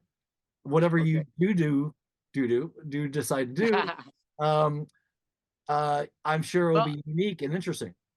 what came to mind? If you want to do it, but I think it's a Oh, great. it's interesting because I know so many guys I started with back in the 70s, and they're all retired. Some of them died, and I'm thinking, they're mostly retired now. This would be the time for them to talk about their life, because And they're you not could doing show it. videos of, and you could show you could show visual medium what, Yeah. what you're talking Oh, yeah. about. And how they got in it, and they were all there with me when we made that transition from 2D to 3D. That's a very interesting time when we did that transition, and how we survived through it. How did we adapt to such a great change, which is now happening with AI? But uh, I can see it just having conversation with these people, just to, how they get in it, what they think happened, and where are you now? And that just right there is really an interesting story. I And think it'd be so. great. Yeah. Yeah. You're right. You should document it as much as possible, and it's Yeah, a because great. they're all going. Everybody's going. And even if they're still alive, they're gone out of your lives. But you can, I don't know. I think it's a great outlet. I think you should absolutely fucking do it, because Okay. just if you're just as you'll learn more in 5 seconds than me telling you through a whole podcast about how to do Right. it. Just it's super. It just you've been, and you are such a creative that you can put your do anything you want to it. You can make it look a certain way. Yeah. Do Uh-huh. but I like it simple and clean, simple and Yeah. easy. Yeah. Well, that's a good idea. You're inspiring me now. Oh God. Well, that's much well, that's a great compliment. If I can inspire you, then you've inspired me. Um, Yeah. No, I'm gonna so really look into. can you talk to? I know I want to let you go and start doing No, your no. Was podcast. there you want to talk, and we can also redo another. I mean, we could do another one extension if you want to get into other subjects. But yeah, I got a good maybe another 15 minutes or so. Okay, so how bring us into Tai Chi. Let's wrap it up with Tai Chi. Maybe a little bit more about the animation, but like tell us your practice of Tai Chi. How did you get into it, and what it's done for you? Well, it started with my grandfather because he was a kung fu practitioner. He knew the tiger style kung fu, and he was the bouncer in the village that my ancestors are from. They said that whenever anybody into trouble, they just called my grandpa, and he'd show up, and everybody went, because he was a husky guy and he knew how to fight really well. And my father, my uncle, his son, he taught them one move, because my father, he showed me one move. He goes, you practice the one move until you don't even think about doing that one move. It becomes part of you. And he said, that's the one move that's going to save your ass when the time comes you need to defend yourself. You don't need to know all these kicks and punches and everything. You just do one move that will practically, at least disable the person enough for you to turn around and run. And he goes, and that's all you need to know, the one move. And so his one move, my grandfather's one move, is that if someone comes at you, you try to block it, but then you just slap them. You slap them right on the nose, right there. Bang! And then water shoots out his eyes. You got about 5 seconds to run. And he said, or you got 5 seconds to do something else. But the main thing is you didn't use a lot of strength. You didn't have to, all you did was just slap them right on the nose, because as soon as you hit someone on the bridge of the nose, water shoots out the eyes. That's what happens. It's a physical reaction. And if you go it fast enough, and it's just a slap real quick, so it's just slap. So you practice the slap on that side, slap on that side. And you just keep doing it until you don't think about it. And when the time comes when someone's like doing something to you, you automatically react and go pop, and that's it. And he said, that's all you need to know. Anyway, is that with the knuckles or the fingers? the back of the hand. The back. Hit it right across, right over this part here. Okay. If you do it fast enough, they don't even see it coming. And it's not about force or doesn't have to be hard. You'll realize when you slap yourself, even here, just a slap like that, you'll see the water. Your eyes just water right away. It doesn't take much strength at all. But to do it quick and fast is all you need to do. Anyway, so that's what he taught me. But as we were growing up in Chinatown, he said, okay, it's time for you guys to learn Kung Fu. And my brother, my sister, and my other sisters were older, so we were about the right age at that time. We were in our like 13, 14. He took us down to Chinatown, or he took us down to this basement Kung Fu studio in Chinatown. And our relative, YC Wong, he also taught tiger style Kung Fu, but he also added the white crane and tiger. So it's called white crane tiger Kung Fu. And we studied there for about 4 years, once a week to twice a week. Then pretty soon we were going there every day of the week. And by the time I was 15, we already knew sets and all that stuff. And I discovered surfing. So when I discovered surfing, I said, oh, wait a second. Kung Fu's great, but surfing is way cool, man. You see the girls on the beach, and you see the girls watching me surf over there.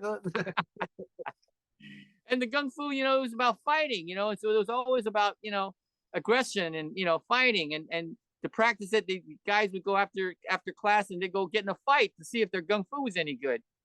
And I was going, I don't want to do that.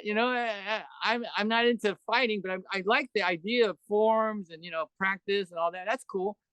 But then surfing was like, whoa, that is something else. So I went into surfing, dropped out of Kung Fu, but I still practiced.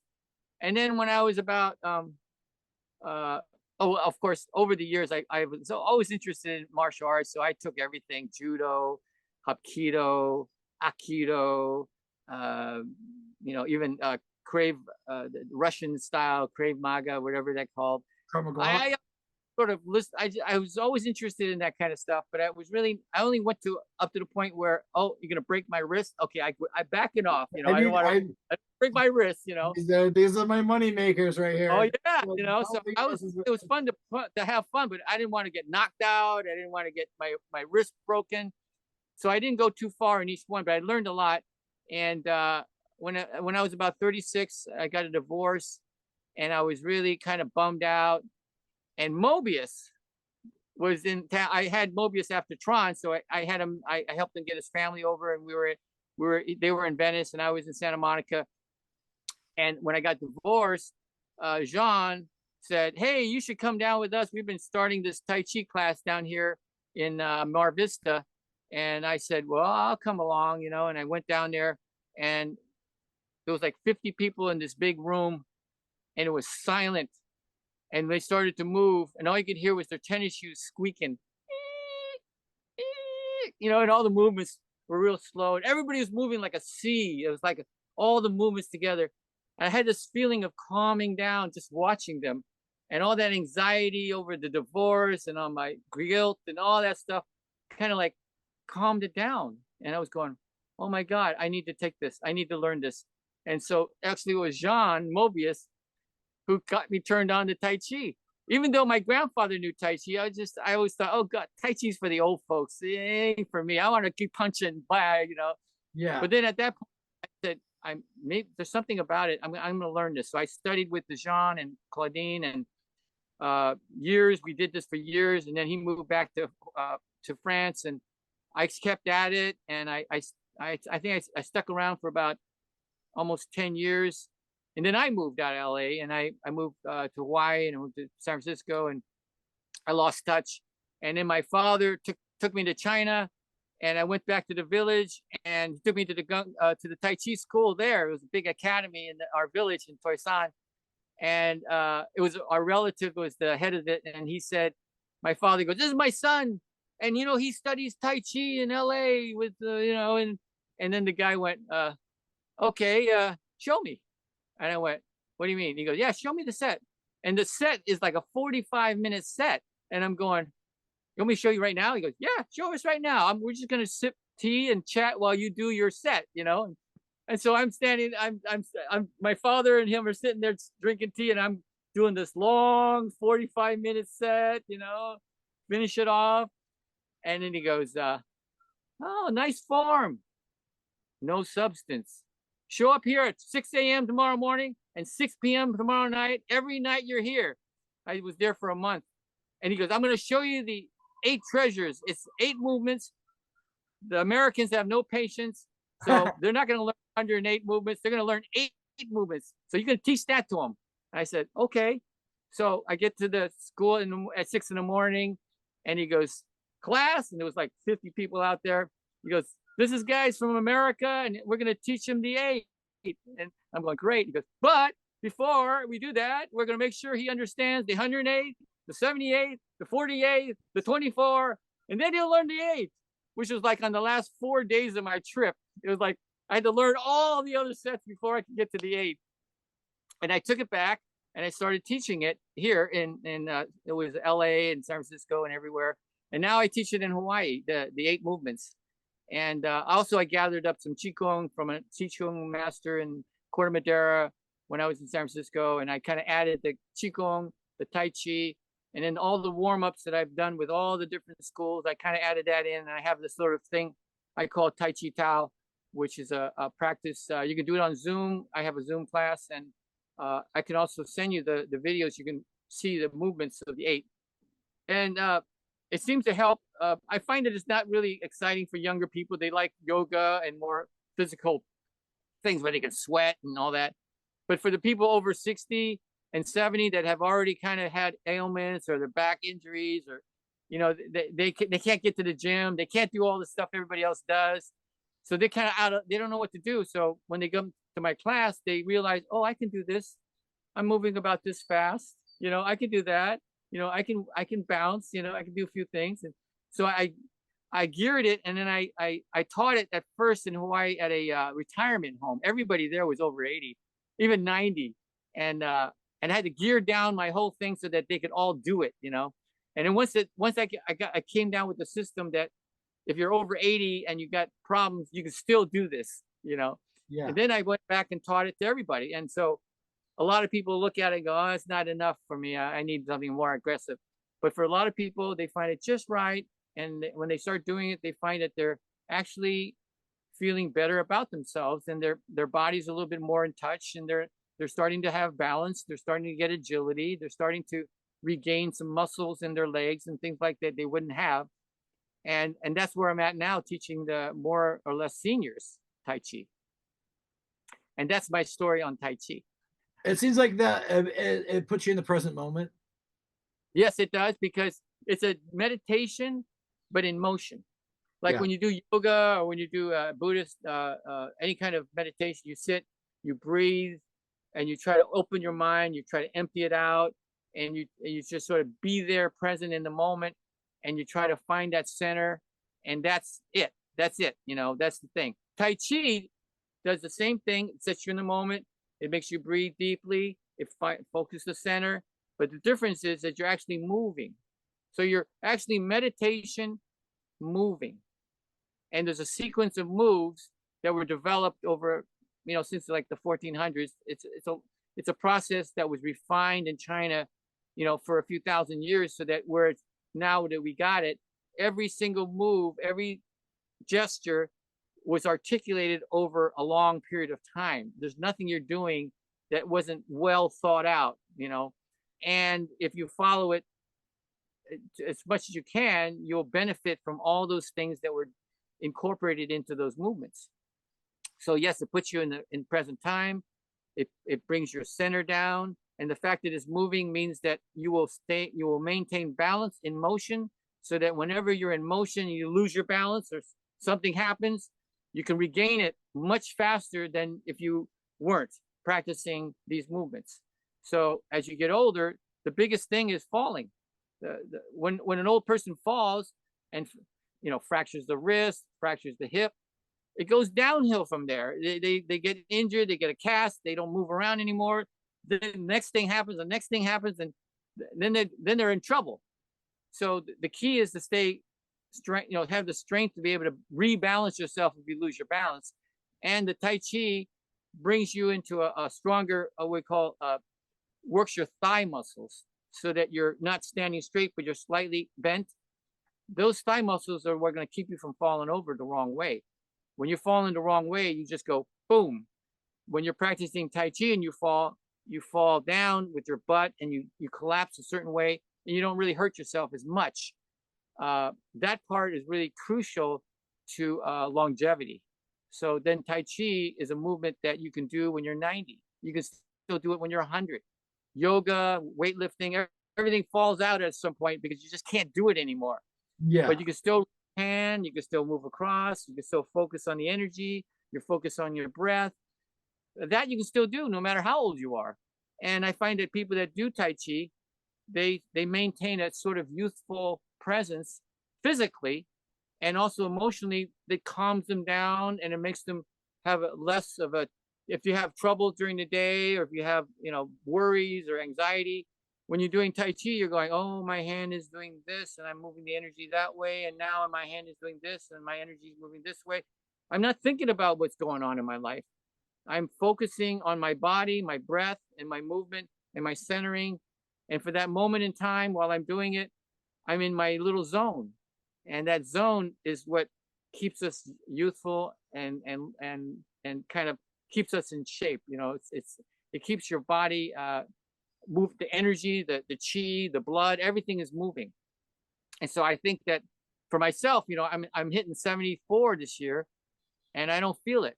I feel in good shape. I look at a lot of my friends. I look at people I grew up with, and they don't look very, even surfers that I know, they're not too healthy because when you surf, you only surf for a few hours in one whole day, so it doesn't, Tai Chi, you're practicing, at night, you're practicing the day, you do it whenever you have some spare time, and you don't have to have the ocean or the surfboard. You can just do it anywhere. You could do it in the dark. You could do it outside. It doesn't matter where you do it.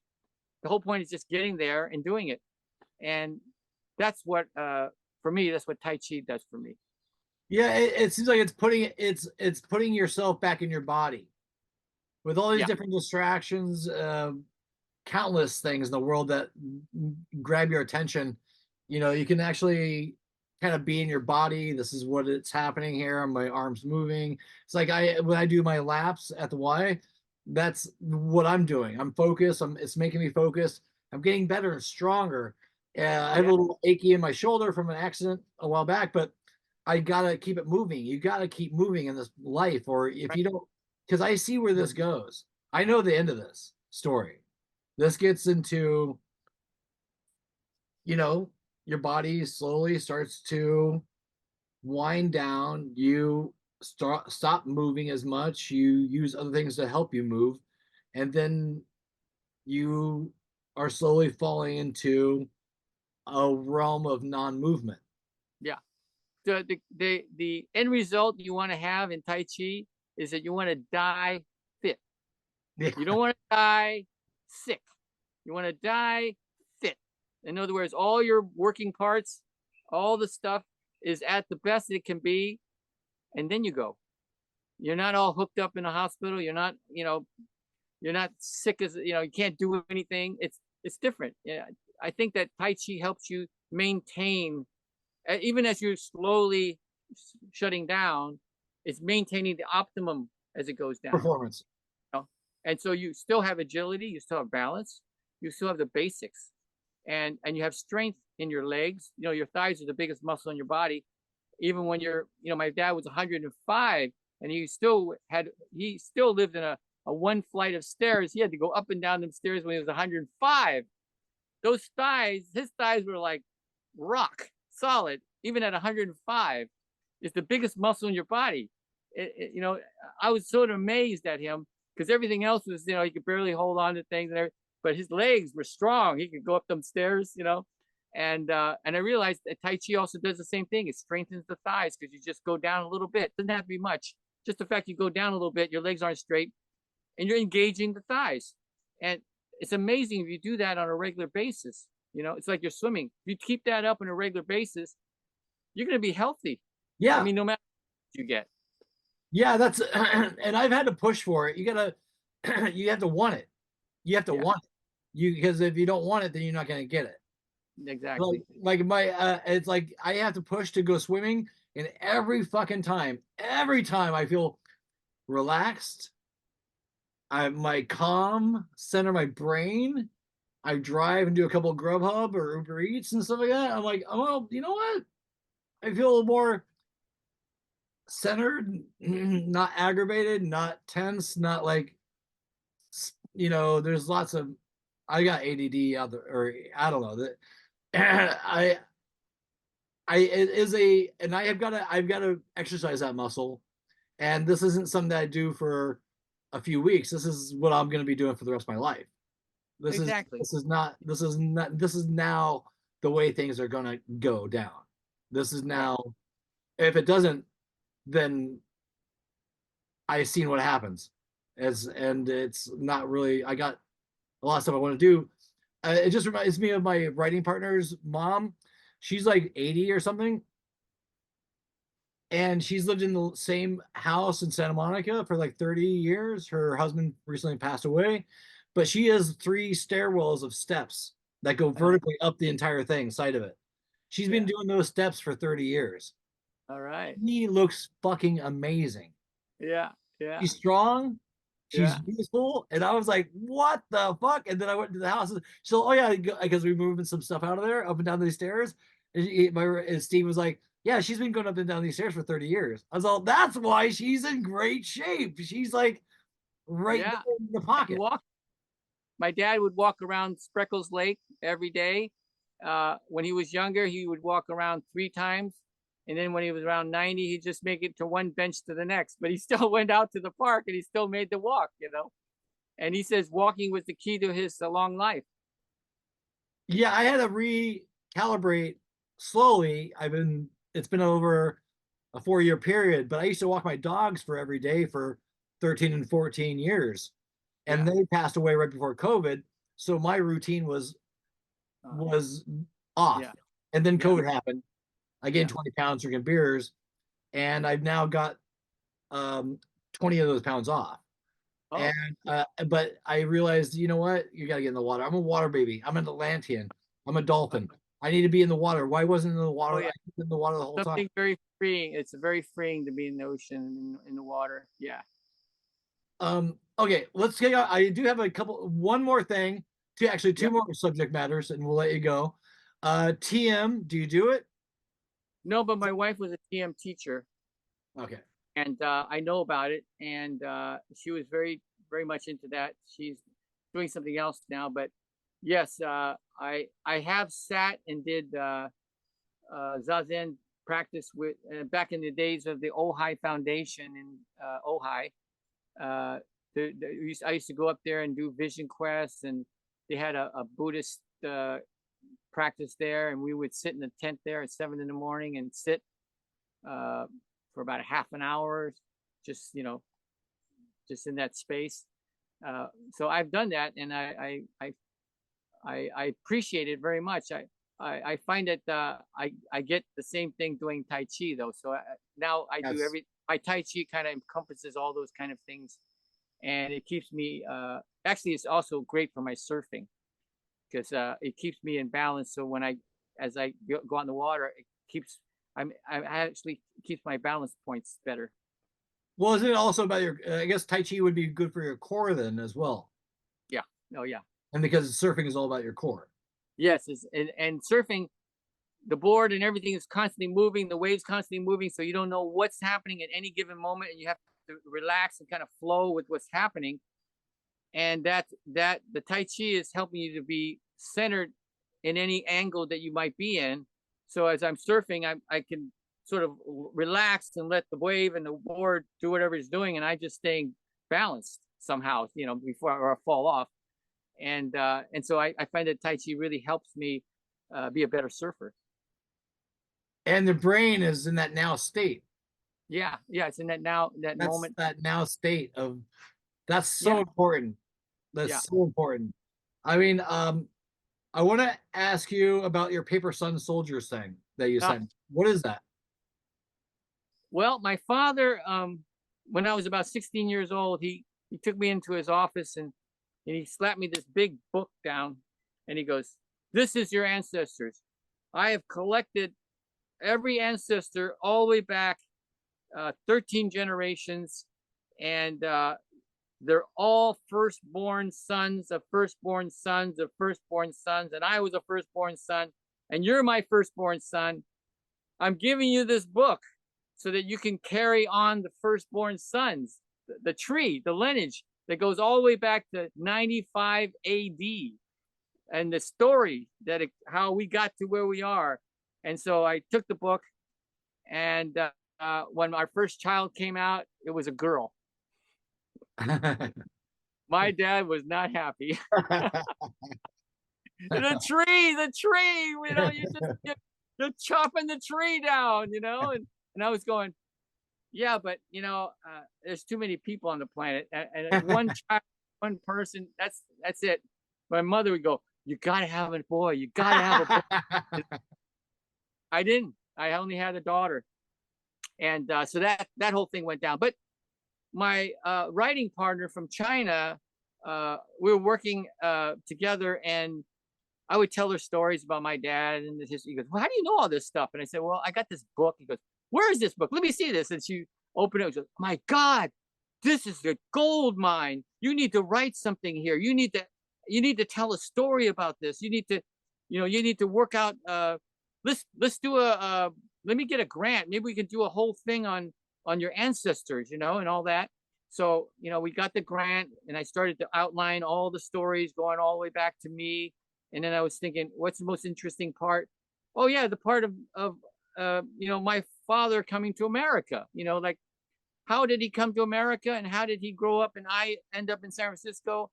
So I took a chunk of that story, and I said, I'll take it from my great grandfather that arrived as a merchant, and I'll take it all the way through to my grandfather opening a restaurant in Minnesota, to my father in San Francisco. I'm born, and I'll end it in Golden Gate Park with the Grateful Dead. That's perfect. Perfect. So we got started, but the grant wasn't enough. We kind of worked it. I kind of got to a certain point, and then we had somebody say, you should trim it down and just get one little section in here. And then we went. My father got interviewed by the Angel Island immigration visitor company there. I mean, the center. Because my father is one of the few people still alive that came in as an immigrant, illegal immigrant in 1928, I think it was. And he was only 12 years old. So that story, then Chun, my writer friend, said, "That's a great story. Let's write the story of my father coming to America, and all that. And then what about his brother, my uncle?" And then my uncle, same thing. He came over here, but he was 18 when he came. They both came illegally, but they used these illegal papers called paper sons. And paper son certificates were originated in 1906, San Francisco earthquake destroyed the Hall of Records.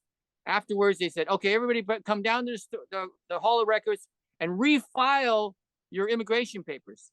Well, every Chinese guy that was there wrote down, "I got 10 sons. I got 6 sons." They would take these papers, go back to China, and sell them. These paper certificates with that name, which is their legal son, which is fictitious. They sold it to my father's family at that time in 1928 for $1,500, which is a year's pay for a blue collar worker. They all got together and they paid him off, because when my father comes to America, for his family and his offspring are all become American citizens. Prior to that, the Chinese Exclusion Act of 1860 prevented any Chinese to ever have any citizenship, even if you were a merchant. So that held all the way through to World War II. That's why the story is called Paper Son Soldiers, because they came as illegal immigrants, made it to America, got drafted in the war, and when they came out, the War Brides Act nullified all the exclusion acts. Anybody of any race, when you served in the army in the war, your family gets to become citizens. So my father, after the war, was able to bring his wife that was still in China, couldn't come, and my sister, who was still in China, and brought her over. And then I was born in San Francisco as an American citizen. So this is the story of immigration, but also of illegal immigration, but it became legal at the end. So that's the story of the Paper Sun Soldiers. Is that a book or is that something? No, it's an exhibition at the USS Hornet, the Permanent Museum in Alameda.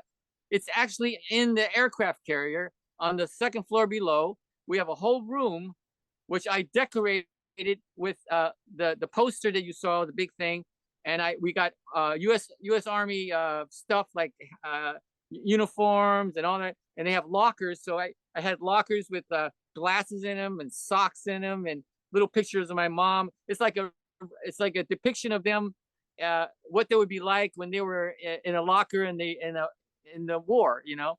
And my father was a typist, and my uncle was he served as a mechanic with the Flying Tigers in China, the famous Flying Tigers squadron. My father, instead of a rifle, they gave him a typewriter, and he typed letters home for wounded soldiers in hospitals. So these two guys, in some way, served the war without having to shoot anybody or hold a rifle, and they also were able to give back something. Like my uncle in China, our village wasn't that far away, so he was sending money to the village while Japan was invading China, and nobody had any money. They were all starving. He was able to keep our village alive by just sending money to them through the grapevine, through people just handing, and giving it to him physically. My father served in Germany, helping soldiers that lost their arms, their eyes, whatever it was, they couldn't write, and he'd be typing home letters. So he was like serving in a good way something. They were like unsung heroes of the war. And so that's where the story came out, and we put it all in that room underneath there's a big museum of all kinds of stuff there, all about maritime and World War II and Korean War and all that stuff. Are humans destined to always be at war with each other? Is it in our DNA? A war? Yeah. I think that we are, as humanity, we're sort of like adolescents, and maybe in the 12, 13 years old, where we're just fighting amongst ourselves over nothing. We're just sort of acting really, acting kind of immature and at times almost infantile. As humanity, we need to grow up. We haven't really reached adulthood. We haven't reached a point of responsibility for ourselves. That makes complete sense.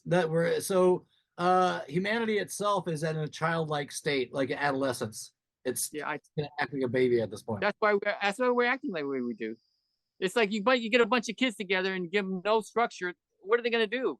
It's like just going to fight amongst themselves and just be stupid. Act stupid.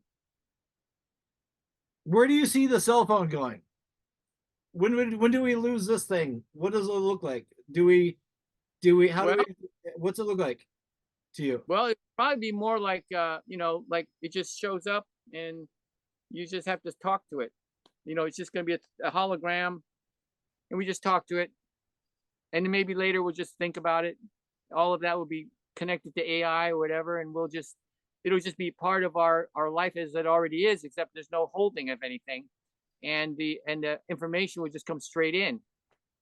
So maybe because you've experienced telepathy in your outer body experiences as well, and I've experienced telepathy as well, even in maybe a human body. I've definitely had experiences where there was communication going on, even besides the obvious ones where we're communicating with our bodies and our body language as we had this conversation. There's a telepathy that I think that's ultimately where we're going to go to if we keep on evolving, is to basically just read each other's thoughts and without talking. But talking is so important. Talking, music, language. But the movie Lucy, I think we're going to be like moving up the notches of Lucy, not to maybe to the top, but we'll be moving a little bit. We'll have more than 10% of our brain working. Maybe another couple percentages up there, which will give us a lot more abilities. And also get us to understand each other a little bit better. And just like Lucy, she just sort of went from, like opinions to just like, boy, this is I'm beyond that now. I'm beyond your petty world, the world that was all about stupid stuff. I'm kind of rising out of the back, over the top of that, and I think that's where we need to go. We just got to get up there beyond this pettiness of reality, Yeah, I think we're we're gonna definitely be. I mean, we're definitely living in a Star Trek world like right now. This is our Star Trek. Yeah.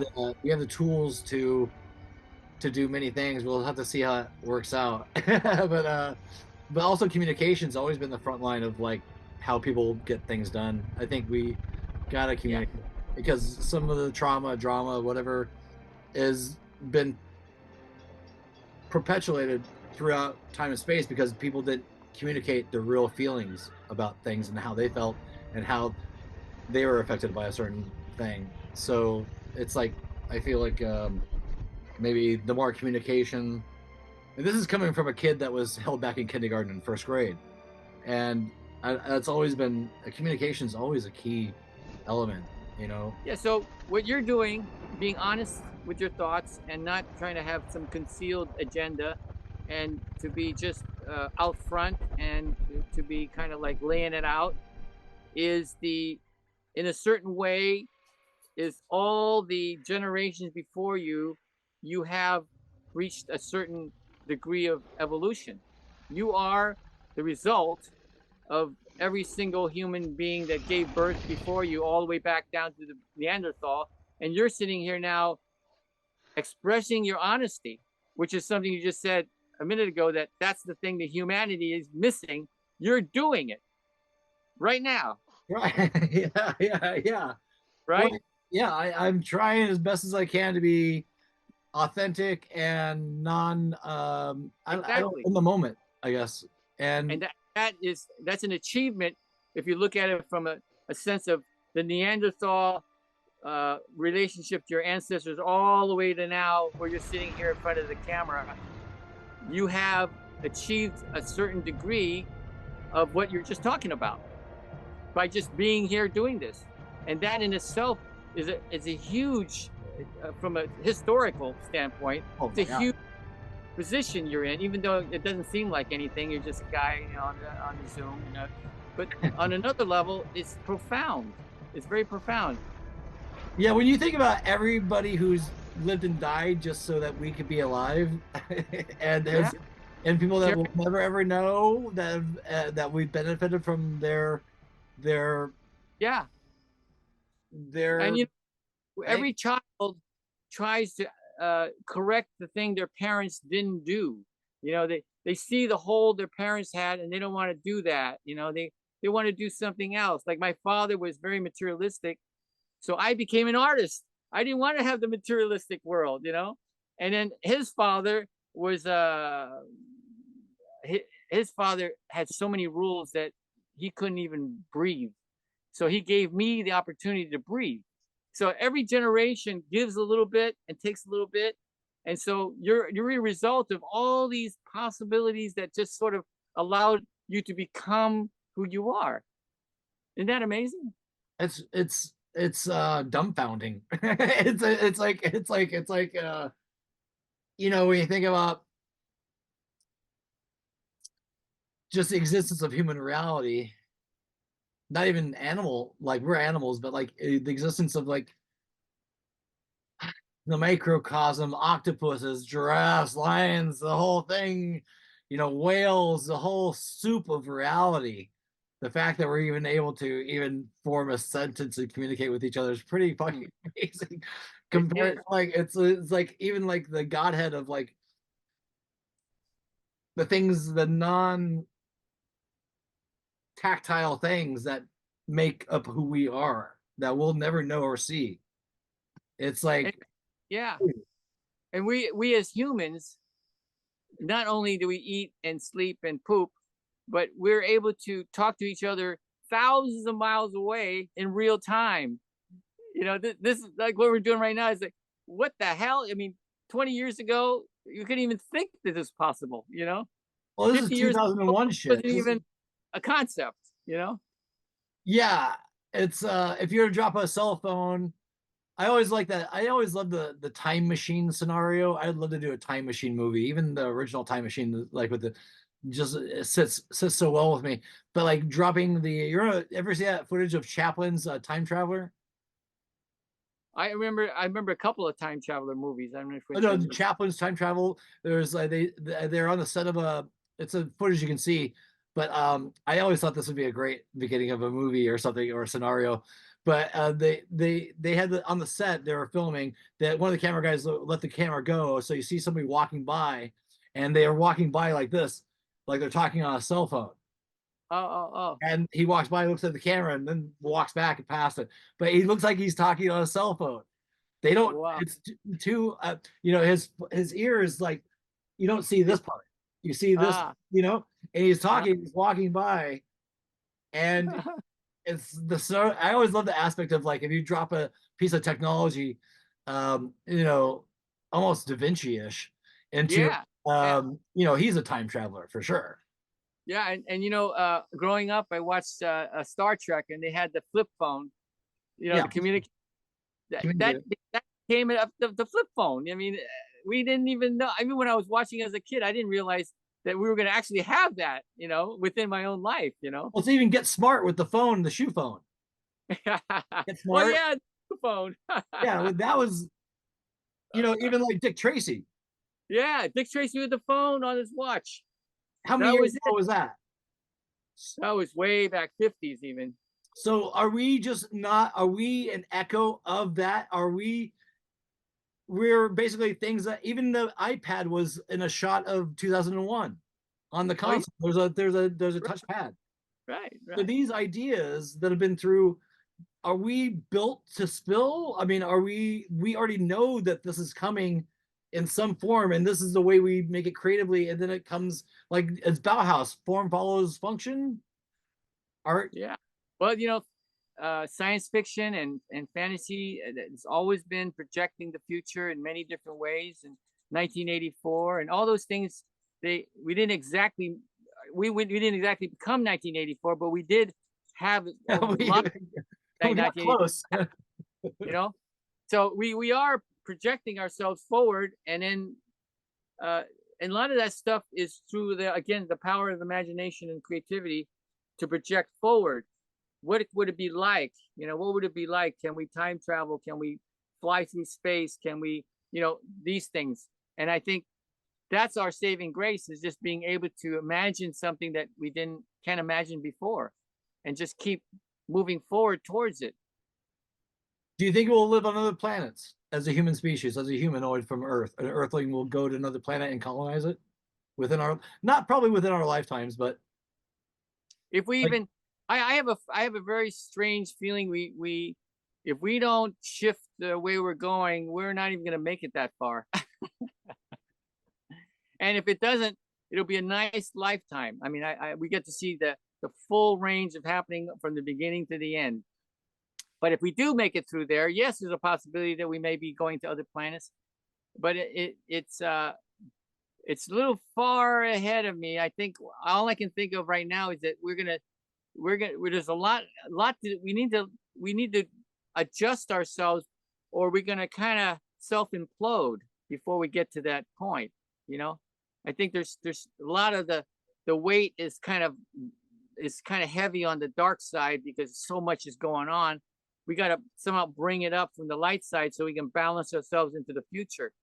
But right now, I feel like unless we can tilt the scales back a little bit more evenly, we may not make it. And if we don't, it's going to be still a wild ride.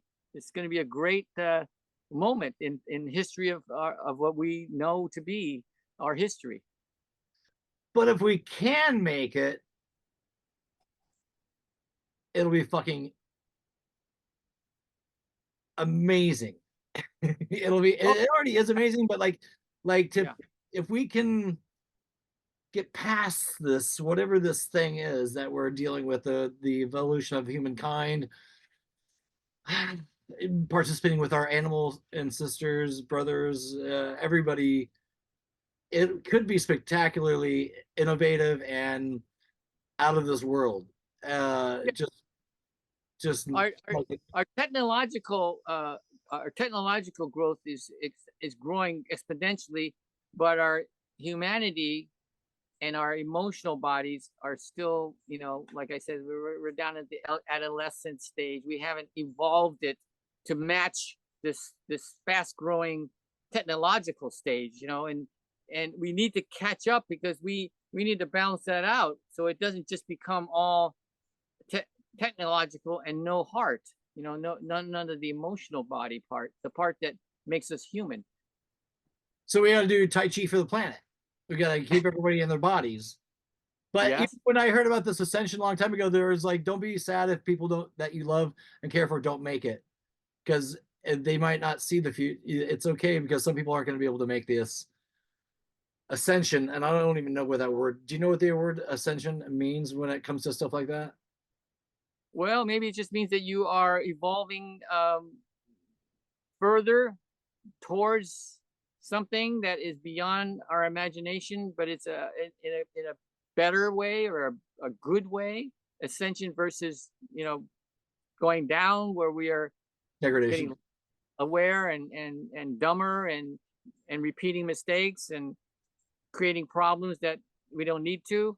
So I think ascension is the other way. So it's probably getting a better sense of who we are and connect ourselves with a reality that we can be more whole in ourselves and with each other. And like Terrence says, it's the main bottom core ingredient is love. And can we get to that point where there's more love than hate?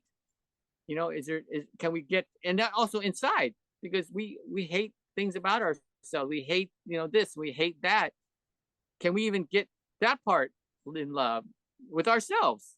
Can we love ourselves as much as we can love each other outside and have that become the way we are, not fighting, like you say, against each other, Harmony. Yeah, I think there are definitely more better people in the world than bad people. Now, yeah, I do believe it, but it, like they say, only takes one rotten apple to spoil the basket, So that's the hard part of the, you can have everybody in a good mood, and one bad person in a bad mood can kind of infect everybody, Yeah, that's a collective consciousness thing. It's like I have hope. Remember, I don't who's that? I don't Mikiko Kiyako? Miko that Oh yeah, that Japanese scientist. yeah. He did an interview with Joe Rogan like 6 months ago or something like that, and he was like talking about quantum computing. Ah. How that was like a better more than AI, that once a quantum computing goes into play, it's going to change the landscape of reality. Oh yeah. And we're pretty close to getting that. Yeah. That's nothing stopping it. No, reality is changing. I mean, that's for sure. It's happening. And one of the reasons why I'm in Hawaii is that I don't want to be in the thick of it. Well, makes sense. I'm trying to figure out my next 20 years as well. So, Well, you got a good start. You're in the woods. I mean, you're beyond the city, which is where I think it's going to be. People are going to get more and more neurotic in cities. oh God, don't say. Oh God. But there's so much. What's that? I said not healthy to live in cities, I think. Densely populated things. Yeah. That's that string of that connects us all. We need space. We need space. Have space. Yeah, there's a big difference when you have space than when you're crowded. When you're crowded, you feel a little edgier, oh, that's mine. No, that's yours, and here I'm just going, this is nature. I'm just sort of enjoying it. And I don't own it, and it doesn't own me, and I'm just part of it. And it's happening, and I'm happening, and we have to find some kind of a common ground here. Yeah. It's like because when you're in those highly populated, densely populated areas, you're competing for space. Yeah. You're trying to earn a living just for a box to go sleep in, so you can go do the shit again tomorrow morning. in inside of a big apartment building. And No way. I mean, some people like living like that, and you go, "Oh my God, how could I hope I never live like that?" I could never live in the. I mean, because like in a big building like that, I forget the. We'll leave soon. We'll be the end of the episode. We're trying to drive it down, guys. But when you're stacked on top of each other, your light body has to float through each other, and so like how like you're out of a if you're sleeping in a state of like out of body, and the other person above you is doing that, Yeah. and the other person above you go what? How many floors? 30 floors up.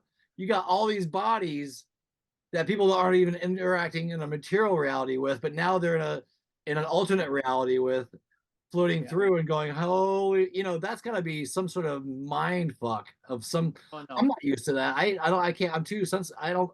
It's too much. Well, that's a result of your evolution of ancestry, Yeah. of where you are. Where you are right now is because of all the ones before you to give you the opportunity to be able to be who you are right now. So Yeah. you a certain way you're the most evolved being of your ancestors. Well, I'll tell it to my dad that's passed away when I meet him again. Well, thank you. Such a huge compliment. I'm gonna take that forward and be inspired by your words. Or are you gonna start a podcast, you think? I'm thinking of it. You've hit on some things that I could do that won't be that difficult. I mean, I Super could easily easy. guys. I usually call them and just have a long hour conversation on the phone. I could do it on a video, and they get to share their thoughts, and all of them, I'm sure, would want to at least have somebody get inspired by what they said. That would be a great thing. Yeah. And the knowledge, like if I could have an interview with Tex Avery right now, I would, which wouldn't Yeah, be possible like 50 years ago. God, yeah. And there's a few guys right now that are still alive that when they pass, they'll just be legends. Yeah, this is our what was I call it? Arkeshic records, Yeah, or like the Library of Alexandria. That was, yeah, yeah. all those things are the Library of. I love that story of the Library of Alexandria. Like, I don't love the fact that the Library of Alexandria was destroyed, but I love the fact that the idea of it was the records of the earth were in that from Wow. people of the generation. Do you know about the Library of Alexandria? It might No. have been some sort of folklore of Atlantis or something like that, but it was like a library that contained all the human history in it, Oh, wow. and somebody came over and destroyed it.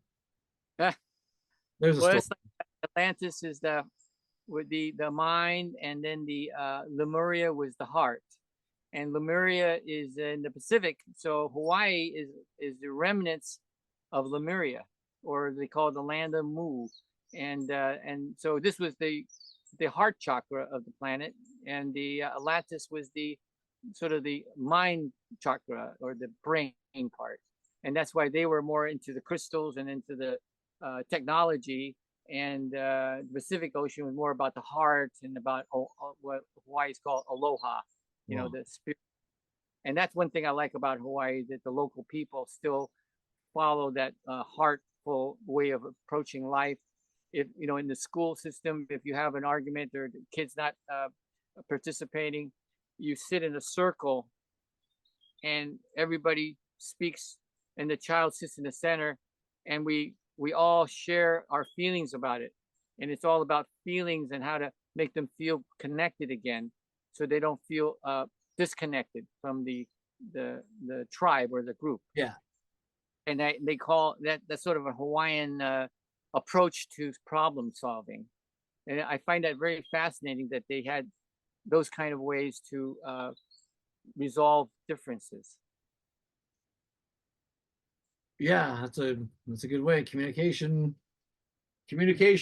earth, people. What are you gonna do with the rest of your day today? Well, there's a guy coming in to give me a bid on the roof. My roof is plastic, the plastic, like those plastic roofing materials, Uh-huh. and it's sort of see-through, and it's been up there for about 6 years now, and it's all falling apart and leaking and all that. So I'm going to replace it all with new plastic roofing, which will last another 6-7 years. What I like is that when I'm inside the house, I can see the sky outside, and the sun comes through. And here the big problem is mold and mildew. But if you have a transparent roof and the sun comes through, anything that the sun shines on doesn't get mold. But things that are in the shade or in the shadow or in a drawer will start collecting moisture and mold. And then I don't have windows, so I have circulation of air, which is the next thing that keeps the mildew from forming, is that circulation of air. The more circulation, the less mildew and mold builds up. So we're kind of trying to work that out, even though it's always there. We have to clean up everything. We have to wash the clothes every periodically. Things that are in the drawer for more than a month will have to be washed again because they start to collect the moisture inside. You can't have a lot of leather items. None, not one leather item survived. Shoes, jackets, hats, they're all gone now. They just die. They destroyed. The mold just builds up on them. The thing that doesn't touch them is the new material that people use for gyms. That material that sort of breathes. Stuff that like fleece. It's almost like the plastic clothes. They don't collect the mold. They don't collect any mildew. I can have them hanging up for a month and it doesn't even smell bad. You put a cotton thing up there and it starts to smell bad after a couple of weeks. Yeah, that's an island life, though. That's it's elemental. You're living with the elements. It's breathing. You're working with the life, the form. Bugs, flies, everything. I mean, we have occasional rat infestation, which I have to get rid of. But we have one little mouse that we let live here. He's in the kitchen somewhere, and he scampers around. He's only about that big, so we figured, we'll let him live. He runs around looking for a little leftover scrap that fell from the stove or something. Well, your dog needs a little buddy to play with. Oh, he'd eat him if he saw him. Oh, well, if you don't see him one day, you'll know what happened. You'll see like a little tail next to the refrigerator or something. Great talking to you, and I am inspired. I'm going to look into the whole pod thing. It's super simple. We can always talk about it afterwards, but just hook yourself. Pay the $14.99 for the Zoom. That way, the Zoom is a good way. You might be finding. I already have a subscription for the Zoom. Oh, okay, good. It's because I did it for my Tai Chi. Yeah, so you can put your Tai Chi in there as well. You can have segments. You can do your animation there too. Yeah. You can do. What's your if I wanted to do a quick animation, what would be the best app or form to do that in? Well, the one that I was teaching at the University of San Francisco, what was it called? I have it. I'll have to send it to you. But when the kids were using it for animation, it was pretty easy to do. It didn't cost that much, and it does a lot. It can in between. It can color more than one at a time. You can put soundtracks on them. What's it called? I'll send you the. Yeah, we'll put it across. We'll do a little graphic. Yeah, there's also some free stuff online that you can do basic pencil testing animation and stuff. I think it's called Digicel. But what I'll do is because I used to teach all this stuff, I'll pull out my notes and I'll see and also I'll talk to some students to see if that's still up. It's still the latest, because there might be something even newer than that's easier to use. So that way you can and finish it up on film. Not film, but finished. Yeah, I got some stuff with some puppets that I'm doing. Flat Cat and Roadkill are a little thing that I want to do with puppets, but puppets. All you need is a single frame. Just shoot your camera, and then and then you can edit it. The idea of it is in a physical form. I haven't read it somewhere, but also just to digitize them, and make their mouths move. That's basically what I probably need to do is get them scanned, and then cool. I could because I don't know the story yet, but it's sort of a Groundhog Day story where they keep repeating something, but in limbo state, trying to find the end of the road, and but Flat Cat and Roadkill. Anyways, to be discovered and worked on later. I'm working on it, but Okay, do we find you? Do you want people to find you? I mean, you can look at Arnie Wong on IMDb. Oh, you got so much content you showed me out there. I do have I got a website. Okay. And it's tigerflystudios.com. And it kind of it's just a 2D. I mean, it's got some of the artwork, some of the videos, but it's not very well. I don't really promote it, so I think this podcasting might be a better way to reach people to so they kind of understand, and they can always go to the website if they want to see images, flat images and stuff like that. Yeah. Do you have like, okay, just in a quick heavy metal, Tron, can you name off some other things that you worked on and I know I'm bleeding the situation here. We should have left like an hour and a half ago, but it's just so good. Like when you're working on these big projects, just name a few up until now that you've been doing.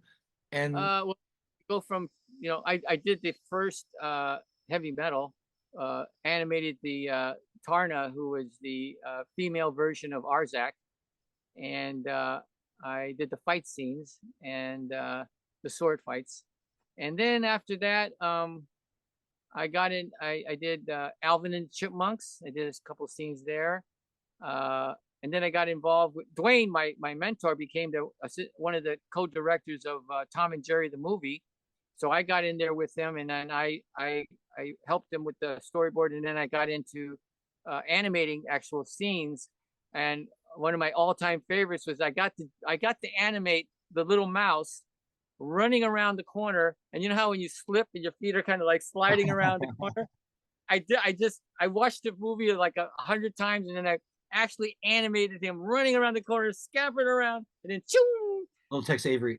And it was like that, and it worked. And everybody thought, oh, that was a good scene there. And I was very proud of that scene in the movie. I animated on All Dogs Go to Heaven. Did I say Alvin and Chipmunks? I worked on that one. Yeah. And I saw your T3D, and when I first worked at Digital Domain, I was on the set for that T3D shoot. Oh, wow. I was there. We were there together. When Cameron fired the director and came on set? Yeah. I was doing the spider thing that in the end. Yeah, I saw that. We even had tarantulas and shooting them with the little camera to see what it looks like. And we were in the storyboard department. There was another section where you did mostly the visual design and that kind of part. The Hive. Yeah, and upstairs was doing Titanic, and we were on the ground floor. And then you know what? You and me were in the same building at the same time. Yeah. Did you know a guy named John Bruno? No, Nigel Williams is the guy that got me the job there. I think I remember him. He worked for Shia Day. Yeah, because at Shia Day, and they were together in the same building, or they split the building or something like that. Yeah, we were there at the same time, man. That's a trip. I was animating that creature, and I'd have to show it to James Cameron and all that.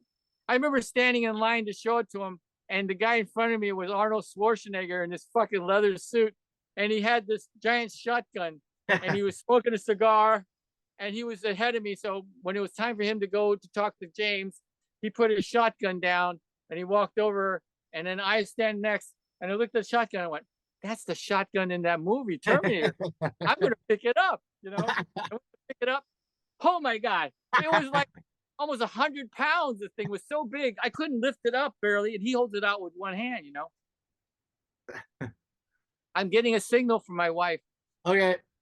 Well, tell your wife, thank you for letting us talk to you. Arnie Wong, this has been a fantastic episode. Thank you very much. Let's talk. Please, let's communicate again. Yeah, we'll keep it up. Yeah, we can do another one on other subjects. Yeah, I'd love to send you my script if I could.